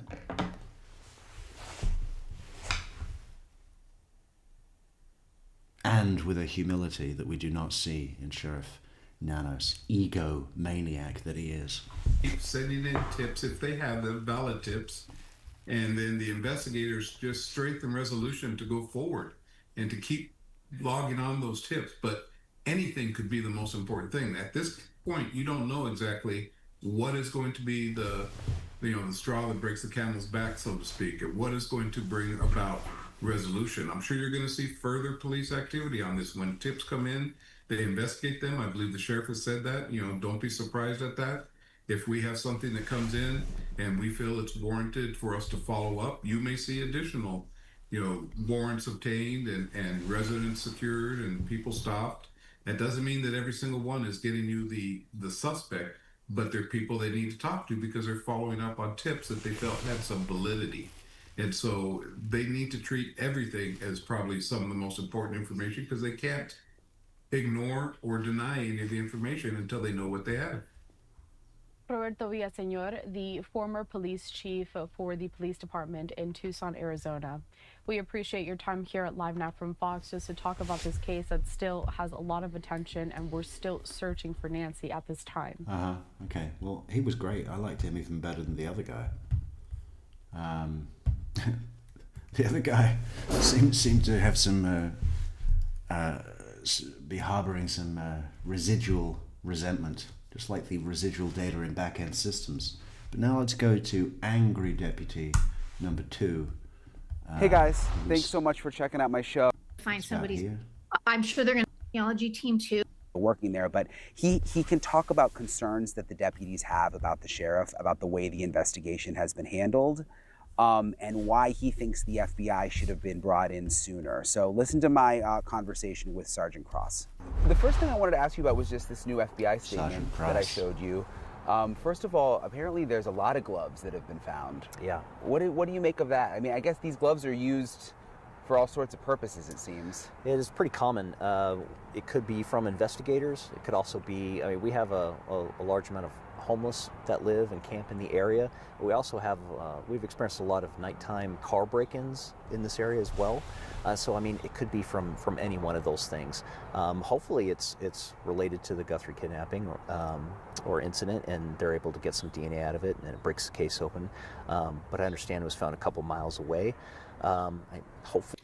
What if it's from one of these news reporters that needed to take a shit in the desert and couldn't find any papers, so just grabbed something, anything that they could, and the only thing that they could find was a pair of gloves. And they thought, well, no one's going to need them. It's Arizona. What the fuck? I'll use those. Ran out into the desert, took a shit, wiped with the gloves, and now doesn't want to say because, they're just, it wasn't me. He doesn't want to be that guy that has to admit it, so he's just hoping that the DNA doesn't come back as a match, but he's watching all the time, nervously. Are they going to find out? Are they going to know what I did? As he's driving away, he throws his gloves out the window. Maybe we'll get a lucky break, but there's a lot of possibilities. It just seems like that would be a dumb thing to do, though. I mean, if you're the suspect, why wouldn't you bury them or hold on to them? You know? It seems very unusual. He seemed to be very prepared and very careful, at least on the video that was released, and so it would seem very out of character for what we're able to see. Well, he wasn't that prepared, considering he had to pick up a fucking bunch of flowers to hide the camera lens. But hopefully we'll get lucky. And you are a sergeant with the Pima County Sheriff's Office and also the union president. Yes, sir. So you're able to talk to us about some of these issues with the department because you're protected.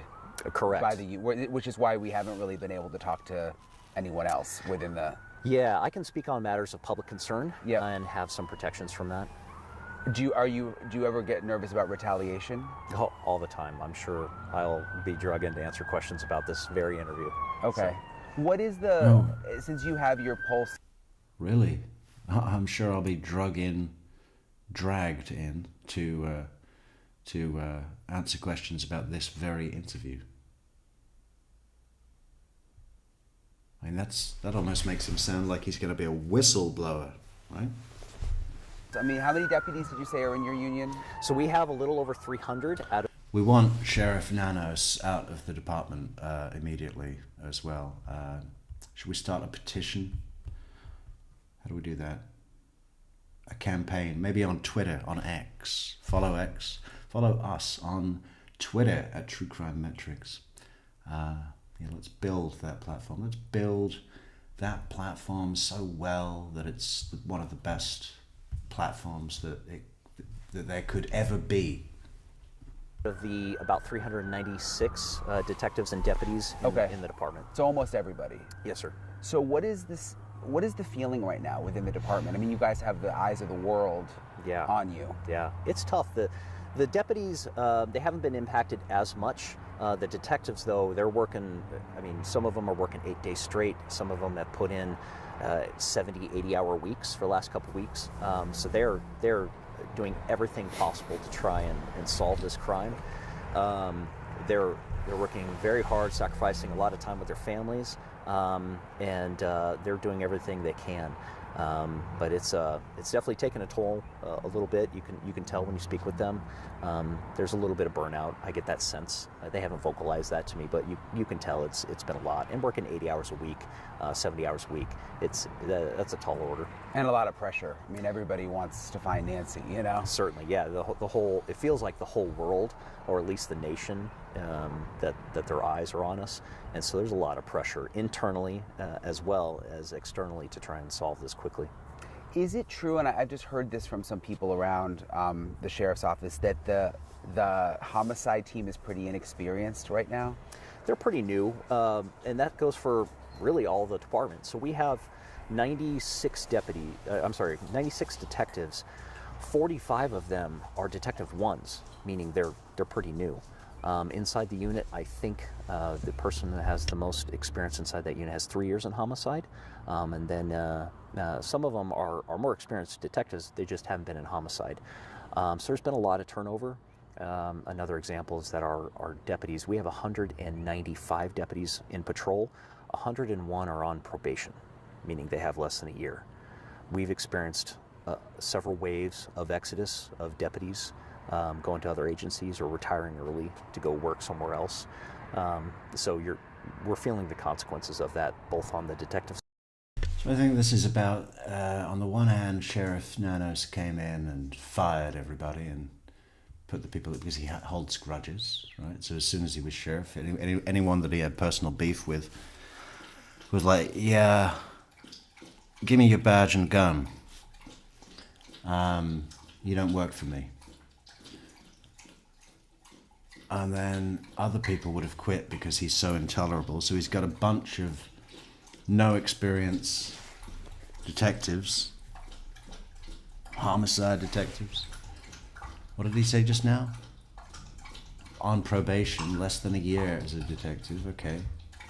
Well, that's probably why they haven't found her then, right? Side and in patrol. Yeah, that's kind of alarming when you think about a case this complicated. Very. And we know the sheriff's office is still testing. Like, if I was Savannah Guthrie listening to this shit, I would be going nuts. Technically in charge. And you would think there'd be people with decades of experience. Yes. And if this case happened 10 years ago, we would have a lot more experience to handle it. Before he fired everybody with experience and brought in people that he could control easily. However, I mean, like I said, we only have 96 detectives compared to something like the FBI. They could bring thousands of investigators that they could pull from across the country. So we're a medium-sized department, and of course there are limitations. Well, why aren't they doing that? I mean, just do that. Just get the thousands of FBI agents. It'll be like in the Matrix. Come with that. Have there been frustrations on the inside about the way this has been handled? A little bit. They vocalized some of that to me. A lot of it is just some of the decision making from the top makes them look incompetent, and a lot of those decisions weren't theirs. And so I agree with one of Sheriff Nanos' versions was that we gave up the scene probably a little too early. And perhaps we could have kept that locked down, maybe with the permission of the family, could have put up crime scene tape after the search warrant was concluded, just with the understanding, hey, we're probably going to have to come back out here. Is it okay if we keep people out? And see if the family would have agreed with that and put up that security to keep people away, just to maintain that crime scene as pristine as possible. What about this relationship with the FBI? Because we've heard from FBI sources that it hasn't been good. You know, I even heard a couple nights ago there was some critical information that wasn't shared with Ebola that they just didn't tell the FBI about. Yeah. And then, you know, this whole issue with the lab. Yeah. It's going to Florida, whereas the FBI is, why isn't some of this stuff going to Quantico? Yeah. Where does that stem from? So my opinion is that this comes from 2016. I think when Sheriff Nanos was investigated, when he was interim sheriff back then, I think that investigation caused a lot of the icy relationship that we see today. He holds grudges, and took that as a shot, and I think that he hasn't forgotten it. And I think that's driving some of the decision making that's going on right now. Do you think the relationship is getting better at all, though? Because when we went out to the search warrant, I guess that was on Friday night. You know, the FBI was there for that. Yeah. It was and it was your SWAT team, but then it was an FBI search warrant, federal search warrant. I mean, do you think they're trying to mend that now, or what's your sense? If there's any efforts to mend the fences between them, it's only because of public pressure for him to do so. But I think that this case, what worries me is I'm worried that this case has become an ego case for him, and that this is our chance to one-up the FBI or to show that we're as good as the FBI. And I'm not sure that should be driving the decision-making. We have very capable, hard-working detectives. However, it's like I said before, we're a medium-sized agency. We just simply don't have the manpower, the assets, the funding that something like the FBI could bring to bear. What happened with that? I've heard some rumblings about the search plane and the pilot, I think, or do you know much about that situation? Yes, sir. It was a pilot / TFD, a tactical flight deputy. So our plane has two people in it. It's the pilot and the person behind him who is operating the high definition cameras, the FLIR, all that. And so there was a pilot / TFD who was normally assigned to work that day with a pilot. However, he was transferred the week before, I believe on January 25th. And he was transferred back to patrol, and as a result of that, he was not replaced. And so as a result of that, the plane was not able to be used immediately. From what I understand from people who worked that day, the helicopter was initially used because there was a pilot at the hangar and a helicopter pilot, so they jumped in the helicopter and responded. And that has some benefit. When you fly a helicopter around a missing person, oftentimes people, they go out of their house to go, what's going on? Why is their helicopter flying so low around the neighborhood? And so when you get people out of their houses, sometimes they'll see a disoriented elderly person or someone in need, a small child, and they'll call 911.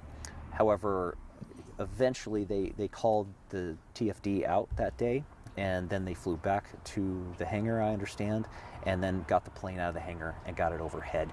But that took 2 or 3 hours from what I understand. So did the sheriff have an issue? You said the person was transferred out. Yes, sir. Do you know why? There's a minor demeanor complaints with the pilot. I think he'd been around 17 years, and there's some demeanor complaints and behavior with his interactions with some other people inside the unit that, in my opinion, could have been handled a little differently. He received informal discipline and then was transferred. I think that informal discipline and perhaps a special observation probation would have been more appropriate and would have kept that asset, which is, that plane is the most valuable law enforcement asset in southern Arizona. And if it moved to Phoenix, it would be the most valuable asset in Phoenix. It's that good. Yeah, I've seen it has the monitors in the back. The sheriff needed to use the plane to get to an away game, basketball. It's fantastic. It's impressive. I saw some pictures fantastic. of it. Yeah. And all the local agencies around us, whenever it's available, they want to use it for any of their cases. It's extremely valuable. And so I feel like handling that a little bit differently would have kept that plane ready and addressed the problem with the employee. But that decision was made differently. So that deputy is a deputy, yeah? Yes, sir. Yeah, he had 17 years of experience flying with that kind of work? Yes, sir. And he hasn't been able to work this case? Correct. And he started as a TFD that we then made into a pilot. So he had 17 years in the air unit, I should clarify. Okay. But he'd been a long-time pilot, was a long-time TFD, and was very good at his job. So he could be helpful right now? Yes. That day, they would have been up quickly, and perhaps the searchers, because when this first came out, we initially believed that it was an elderly person who may have bumped their head or something and walked away. And so having that plane up with its capabilities would have allowed the search and rescue team to, in my opinion, more quickly realize that she's not in the area, and maybe we need to start looking somewhere else and thinking about this differently, especially considering the blood drops. Tell me a little bit about, I read about a no confidence vote for the sheriff. Yes, sir. When was that? That was, if my memory serves me correctly, it was in 2024, early 2024, I believe. And we took an anonymous no. I think he might have another one of those coming up, a vote of no confidence again.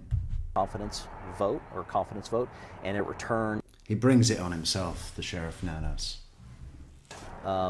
Except for one vote, it was unanimous no confidence in Sheriff Nanos. And that was done to kind of try and get the word. This guy's currently working in the department? Out to the public, to the voting public in Pima County, that we've got some real issues. He said, I'll be called in, I'll be dragged in to answer questions about this very interview. I mean, it feels like that there's a move against Nanos. Maybe someone kidnapped Granny to show how incompetent Nanos is on the world stage so that he would surely be removed from office. In this department. And that's a, yeah, I mean, so everyone except for one person in the union said no confidence. Yes, sir. And my opinion is he probably didn't understand the vote and maybe made a mistake. So what are the, I mean, so why does, so why don't they like him? What, I mean, so he's stupid as well. Well, I think former Chief Deputy Kastigar kind of gave you some insight into the issues going on with Sheriff Nanos. He has an ego that's difficult to describe without sounding hyperbolic, and it drives a lot of his decision making. He's very retaliatory. Their favorite version of retaliation is through transfers, which has impacted nearly every unit in this department and decreased our overall readiness, in my opinion. Yeah, you piss this guy off. Transferred! You're being transferred to Border Patrol. Good job. Good, have fun walking up and down that fucking wall looking for drones. Yeah. You'll be scrubbing toilets in Tijuana for pennies! Nearly every unit, the experience and expertise that was there was transferred out for whatever reason, and there are real impacts to that, and it lowered morale. And so there was a lot of hope that in the election in 2024 that we would have a change at leadership, and when that didn't come to pass, very close, but when it didn't come to pass, that's when we started seeing these mass exodus of deputies and detectives. How close was it? 471. So everybody quit? I mean, mass exodus could mean everybody quit or that they were fired. I mean, probably a mixture of the two. Score to settle. Transferred.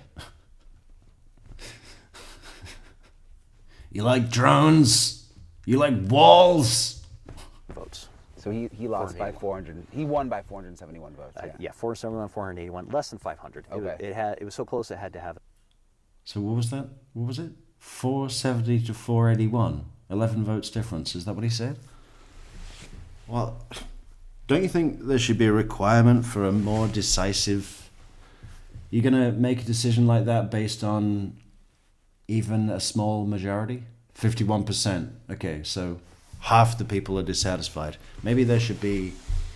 I don't know. There's got to be a way to unite people better than that. Or maybe he bought the votes. The mandatory recall per the Arizona state law. And you mentioned the transfers, and you said it was like discipline by transfer. Is that what happened to you? Oh, yes, sir. So when I became president in 2023 of our union, I initially decided, hey, let's take a morale poll. And so we did a morale poll. It came back pretty low, and it came back with some comments, and I thought that... How was that? Are you happy in your job? And it, you know... They didn't even tick the yes box or the no box. They just angrily scrawled Sheriff Nanos across the page in their own blood. And then screwed it up and threw it at you. that those comments would be beneficial to someone in a position of leadership. So I quietly compiled them on a professional letter and sent them to Sheriff Nanos, just put it in his basket, and he could have thrown it away. However, he took exception to that and responded by transferring me to a position to hurt my family. That was confirmed to me later by former chief. Transferred me to a position to hurt my family. I'm gonna hurt this guy's family. How much is he making now? Well, I want that cut in half. Chief Deputy Kastigar. What do you mean? Transferred.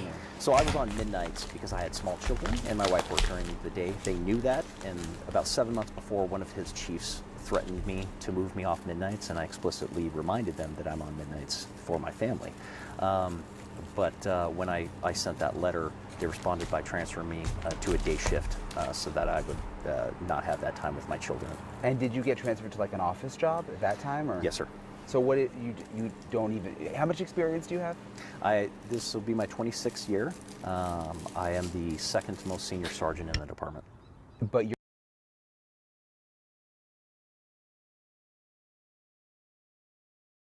26 years, huh? Well, your next 26 years are going to be served behind a desk. You like paperwork? Good. You like drones? Transferred. Put him on days. You're not out on the street. No, he has me. His kids aren't going to know his fucking name until they're 18 years old. Plus, his wife will start having an affair. Probably with Sheriff Nanos. Oh! Taking calls, phone reports. So if your garden hose gets stolen and you want to make a phone report, I'm handling those currently. Is that feel demeaning? I mean, if your garden gnome gets stolen. Is that what he said? If your garden gnome gets stolen. Okay. You wrote that letter, huh? Well, how do you feel about gnomes? I'm transferring you to Gnome Patrol. Yeah. If somebody gets a gnome stolen, you're the guy they're gonna call. 26 years experience. We're putting our top guy on gnomes. Is that what he said? If your garden gnome gets stolen, I'm the guy you call up and make a report. do you have? This will be my 26th year. I am the second most senior sergeant in the department.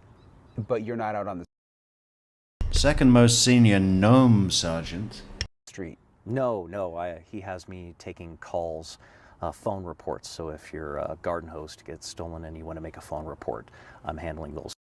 Okay, garden hose, I think is what he said. I don't know. I like the gnome thing. If your garden gnome gets stolen. Currently. Is that feel demeaning? I mean, with all the experience you have? I'm the first and only sergeant in the history of our department ever working that position. It's normally reserved for injured deputies so they can still work while they're recovering from their injuries. So I've covered, I've interviewed unions before, like with a lot of different things, and sometimes, a lot of times the unions don't like the boss. Yes, sir. Or it's about pay. Yes, sir. So that's not uncommon, but is this different, do you think, than other places where, because the unions always seem to have some kind of issue, you know what I mean? Yes, sir. Yeah, I agree, and oftentimes you do hear of unions, they're always lobbying for increased pay, and certainly we lobby for that as well, but no one came to the Pima County Sheriff's Department because they were going to get paid the most. However, I have a theory that you can either pay your employees poorly or treat them poorly, but you can't do both and expect them to stick around, and that's where we're at. And our pushback against leadership inside this department, I believe, is a large reason why we've grown so quickly. Like I said, we started in 2023 from nothing, and we're already now representing nearly the entire commission side of the department. The other thing I found covering sheriff's offices around the country is, sheriffs have a lot of power. I mean, they're elected. Certainly. So sometimes, or many times, the deputies love the sheriff. It's like the opposite of what you're saying. Yes. And even though maybe they don't get paid as much as they should or as much as they want, like the sheriffs have their back. Yes. And it's different than working for a police department where there's a city council and they almost, you know, the sheriff really protects the deputies. Yes, sir. But I guess that's not the case here. No, and it's pretty unusual. But it is around here, right? I mean, I've interviewed some other sheriffs. It seems like other sheriffs are really liked. Yes, sir. And the counties that are next to us, their sheriffs are very popular. Pinal County is a great example. They're directly to our north. Yeah, like that guy with the fish. Everyone loves him.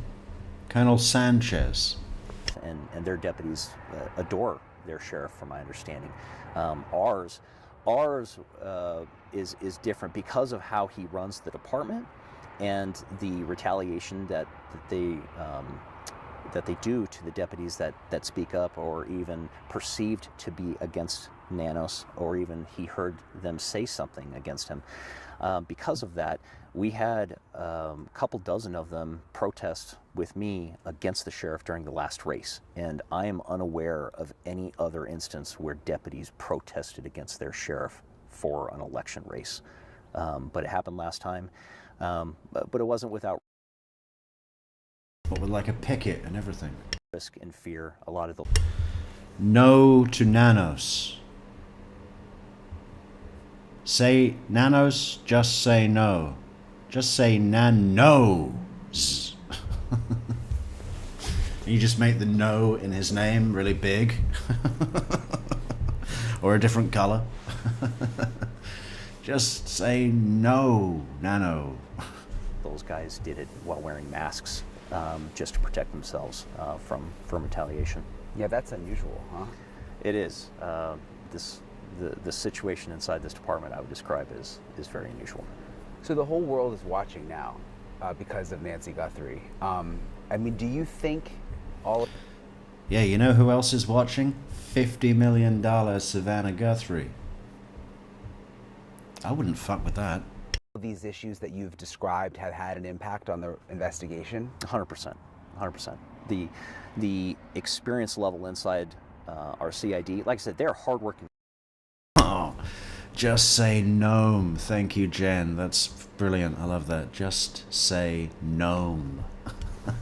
People, but everybody needs mentors. And you know, I cannot imagine starting as a new deputy or when I was in as a detective and not having mentors to help me out.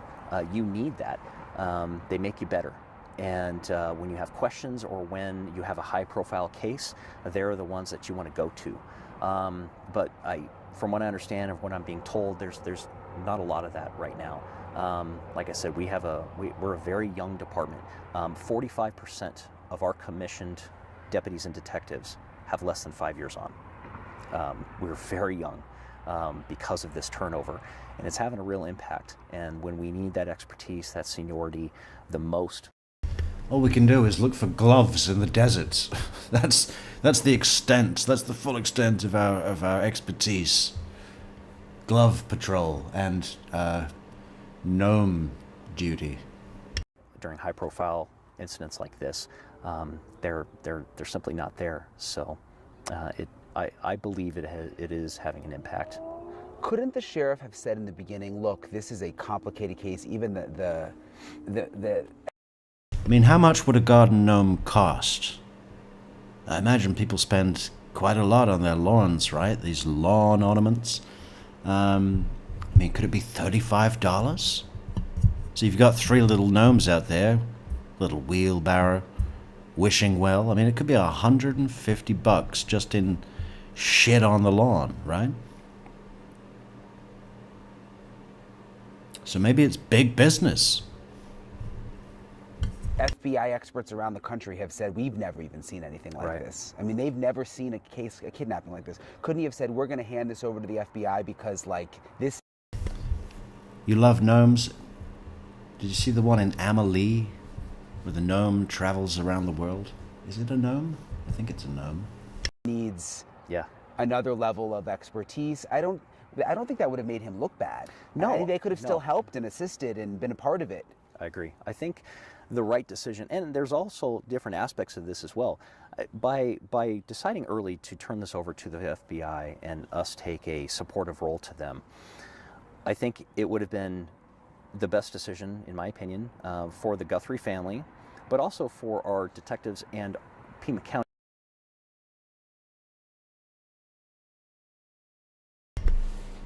Yes, there he is. It is a gnome. Oh, too big. And he went everywhere. New York, and not just the US, the world.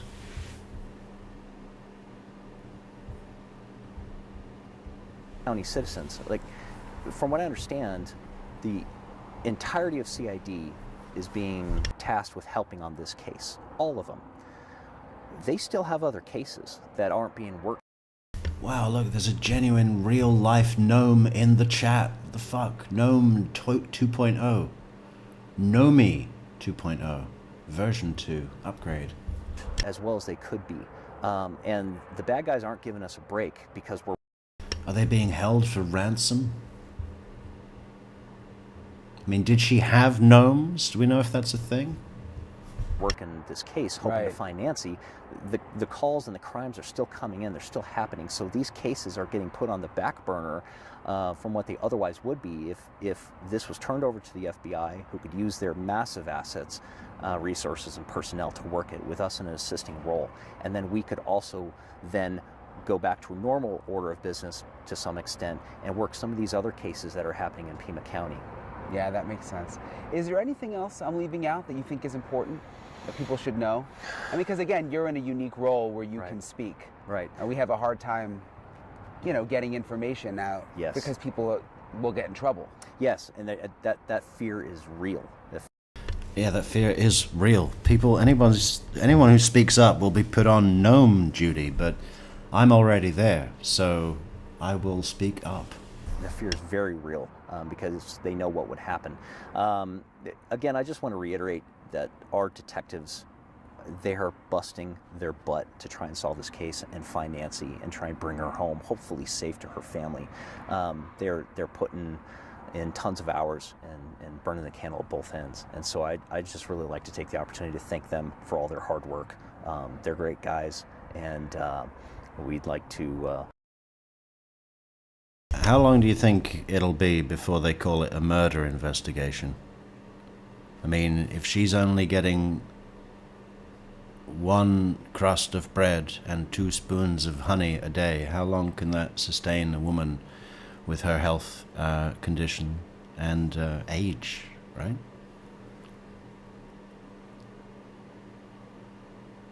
I mean, a month? We're heading into the 3rd week, 2nd day of the 3rd week, and Granny still hasn't been brought home. So, I mean, what if it went for 6 months? Would they start calling it a murder investigation, or are they actually going to be entertaining the idea that somebody has kept Nancy, Granny, for 6 months? We're not ruling it out. Just convey to everybody that please don't hold us accountable for some of the decisions made by our leaders. We're trying. Great. Thank you, sir. Thank you, sir. Appreciate Nice your to meet time you. very much. Thank you. I really appreciate Sergeant Cross for talking with me.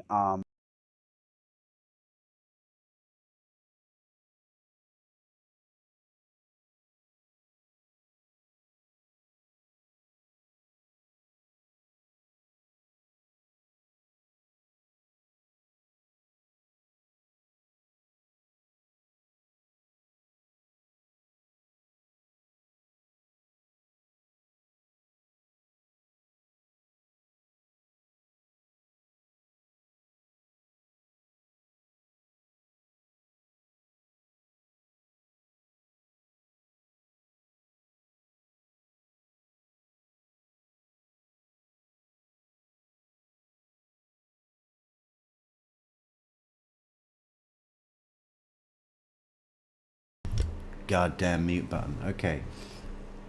What did I just say? We need to have a look at what happened to former Undersheriff Rick Kastigar's thumb. He sued Mercedes for $500,000. I don't think he's going to get that. Considered a luxury soft closed doors on a Mercedes-Benz GL3 for $50 are being blamed for a thumb amputation back on October 8th.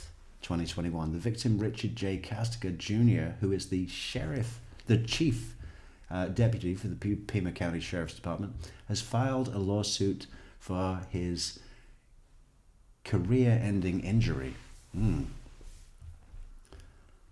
According to the lawsuit, the injury happened in Kastigar's garage. After coming home, Kastigar had his back to the luxury SUV. I need to make this bigger. And that's when, or put it over here. Yeah, that'll be better.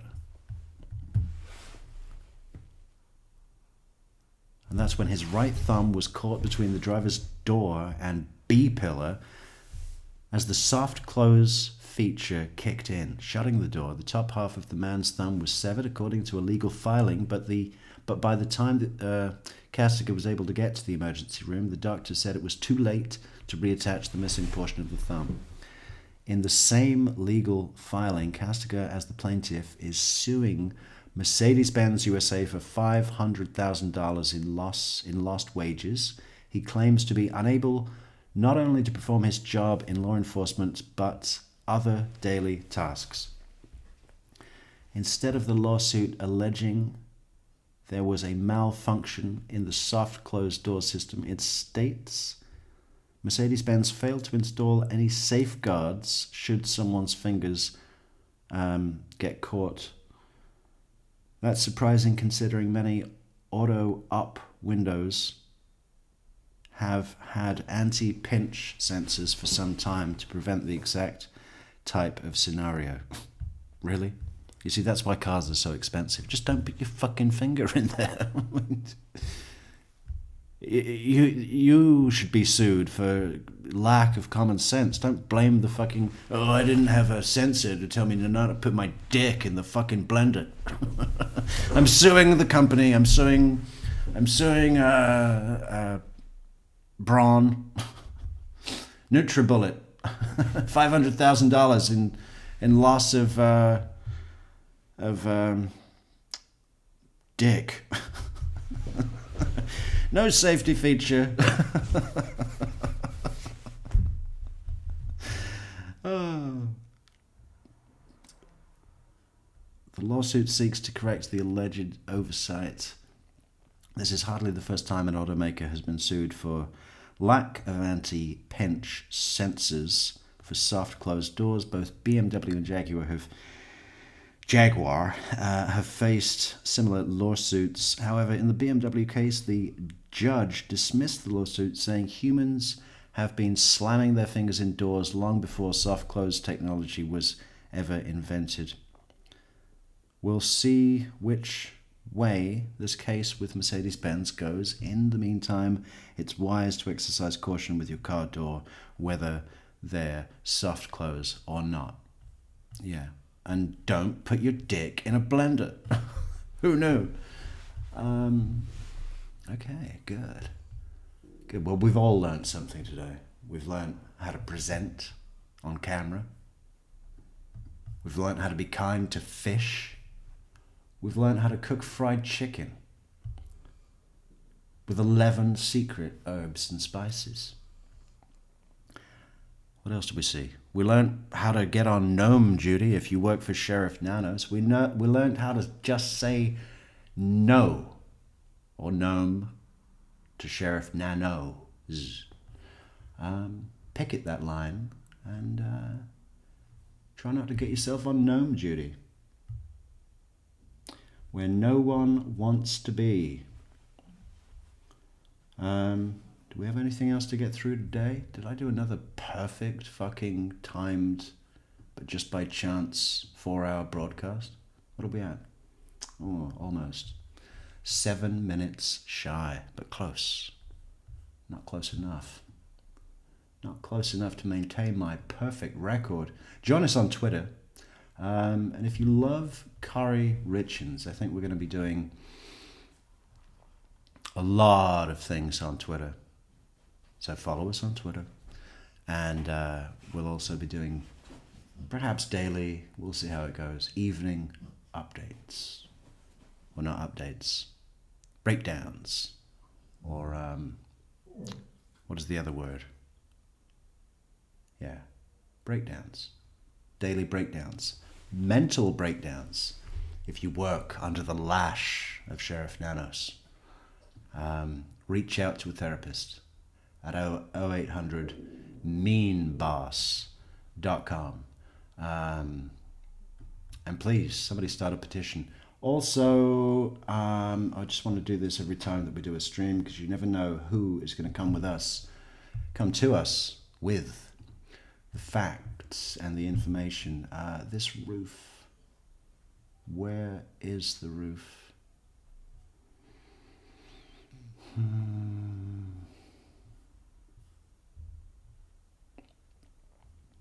You get way too many images together in this game, and then you can't see any of them, and they're all labeled screenshot, which is useless. Is that it? No.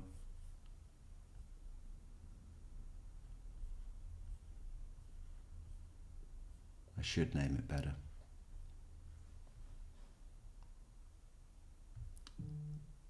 Is it that one? No. Ah, yes. This one. If anyone has a way to contact Big Stan, who did the roof, I have looked into roof treatment places in the area. Obviously, Big Stan is not the name of a real company. I've just made that to show that the opportunity that Stan might have had if he purchased one of our roof stencils, where people that do glorious roof treatments can, invest in their own future and make sure that if there's ever a murder where news choppers are circling, or just people hobbyists flying drones, the rich and famous, Johnny Depp might be looking for a roof and be flying over your house tomorrow. I just think if we made that stencil and sold it to roofers for $50, it's the sort of thing that if your competitor has one, you get one. It's a no-brainer. $50 and a $4 can of spray paint every time you do a roof, which is probably, how much does it cost to treat that roof? $3,000? Quite a bit. Quite a bit, I'd say. You're going to let that go to waste? Let your competitors get it all in? I mean, what if every roof in the neighborhood... How big's the neighborhood? I lost the map now, but you've seen it. It's huge. If you don't have one, expect to go out of business, because everybody's going to get the roof jobs from the people in the air and birds. Homing pigeons. But some people are now attaching tiny cameras to pigeons to get a literal bird's eye view of their own neighborhood. So yeah, I think as we see more and more things in the air, we'll see more and more roof treatment stencils. So if anyone does know the person who did the roof, I think there's about 6 companies in the area that might that provide that kind of services, but 2 of them look like they do large, corporate projects. Like large buildings, warehouses, that kind of thing. So residential roof treatment companies. If you live in Tucson and know one that we could speak to about a product idea, please do reach out to us at truecrimemetrics@gmail.com, or follow us on Twitter and become a member and support the channel on buymeacoffee.com/truecrimemetrics. PayPal in the description, merch, socials, Discord, and Patreon. Excellent. Okay, thank you for coming. The search for Granny continues. It was nice to see 2 people speaking to camera today, both with Brian Enton. What does that tell us? It means he gets the goods, isn't it? He's on the ground, in the desert, in the sand. And he'll do the same tomorrow. We did have something else planned for today, but it had to get cancelled last minute. Tomorrow, what are we going to be doing?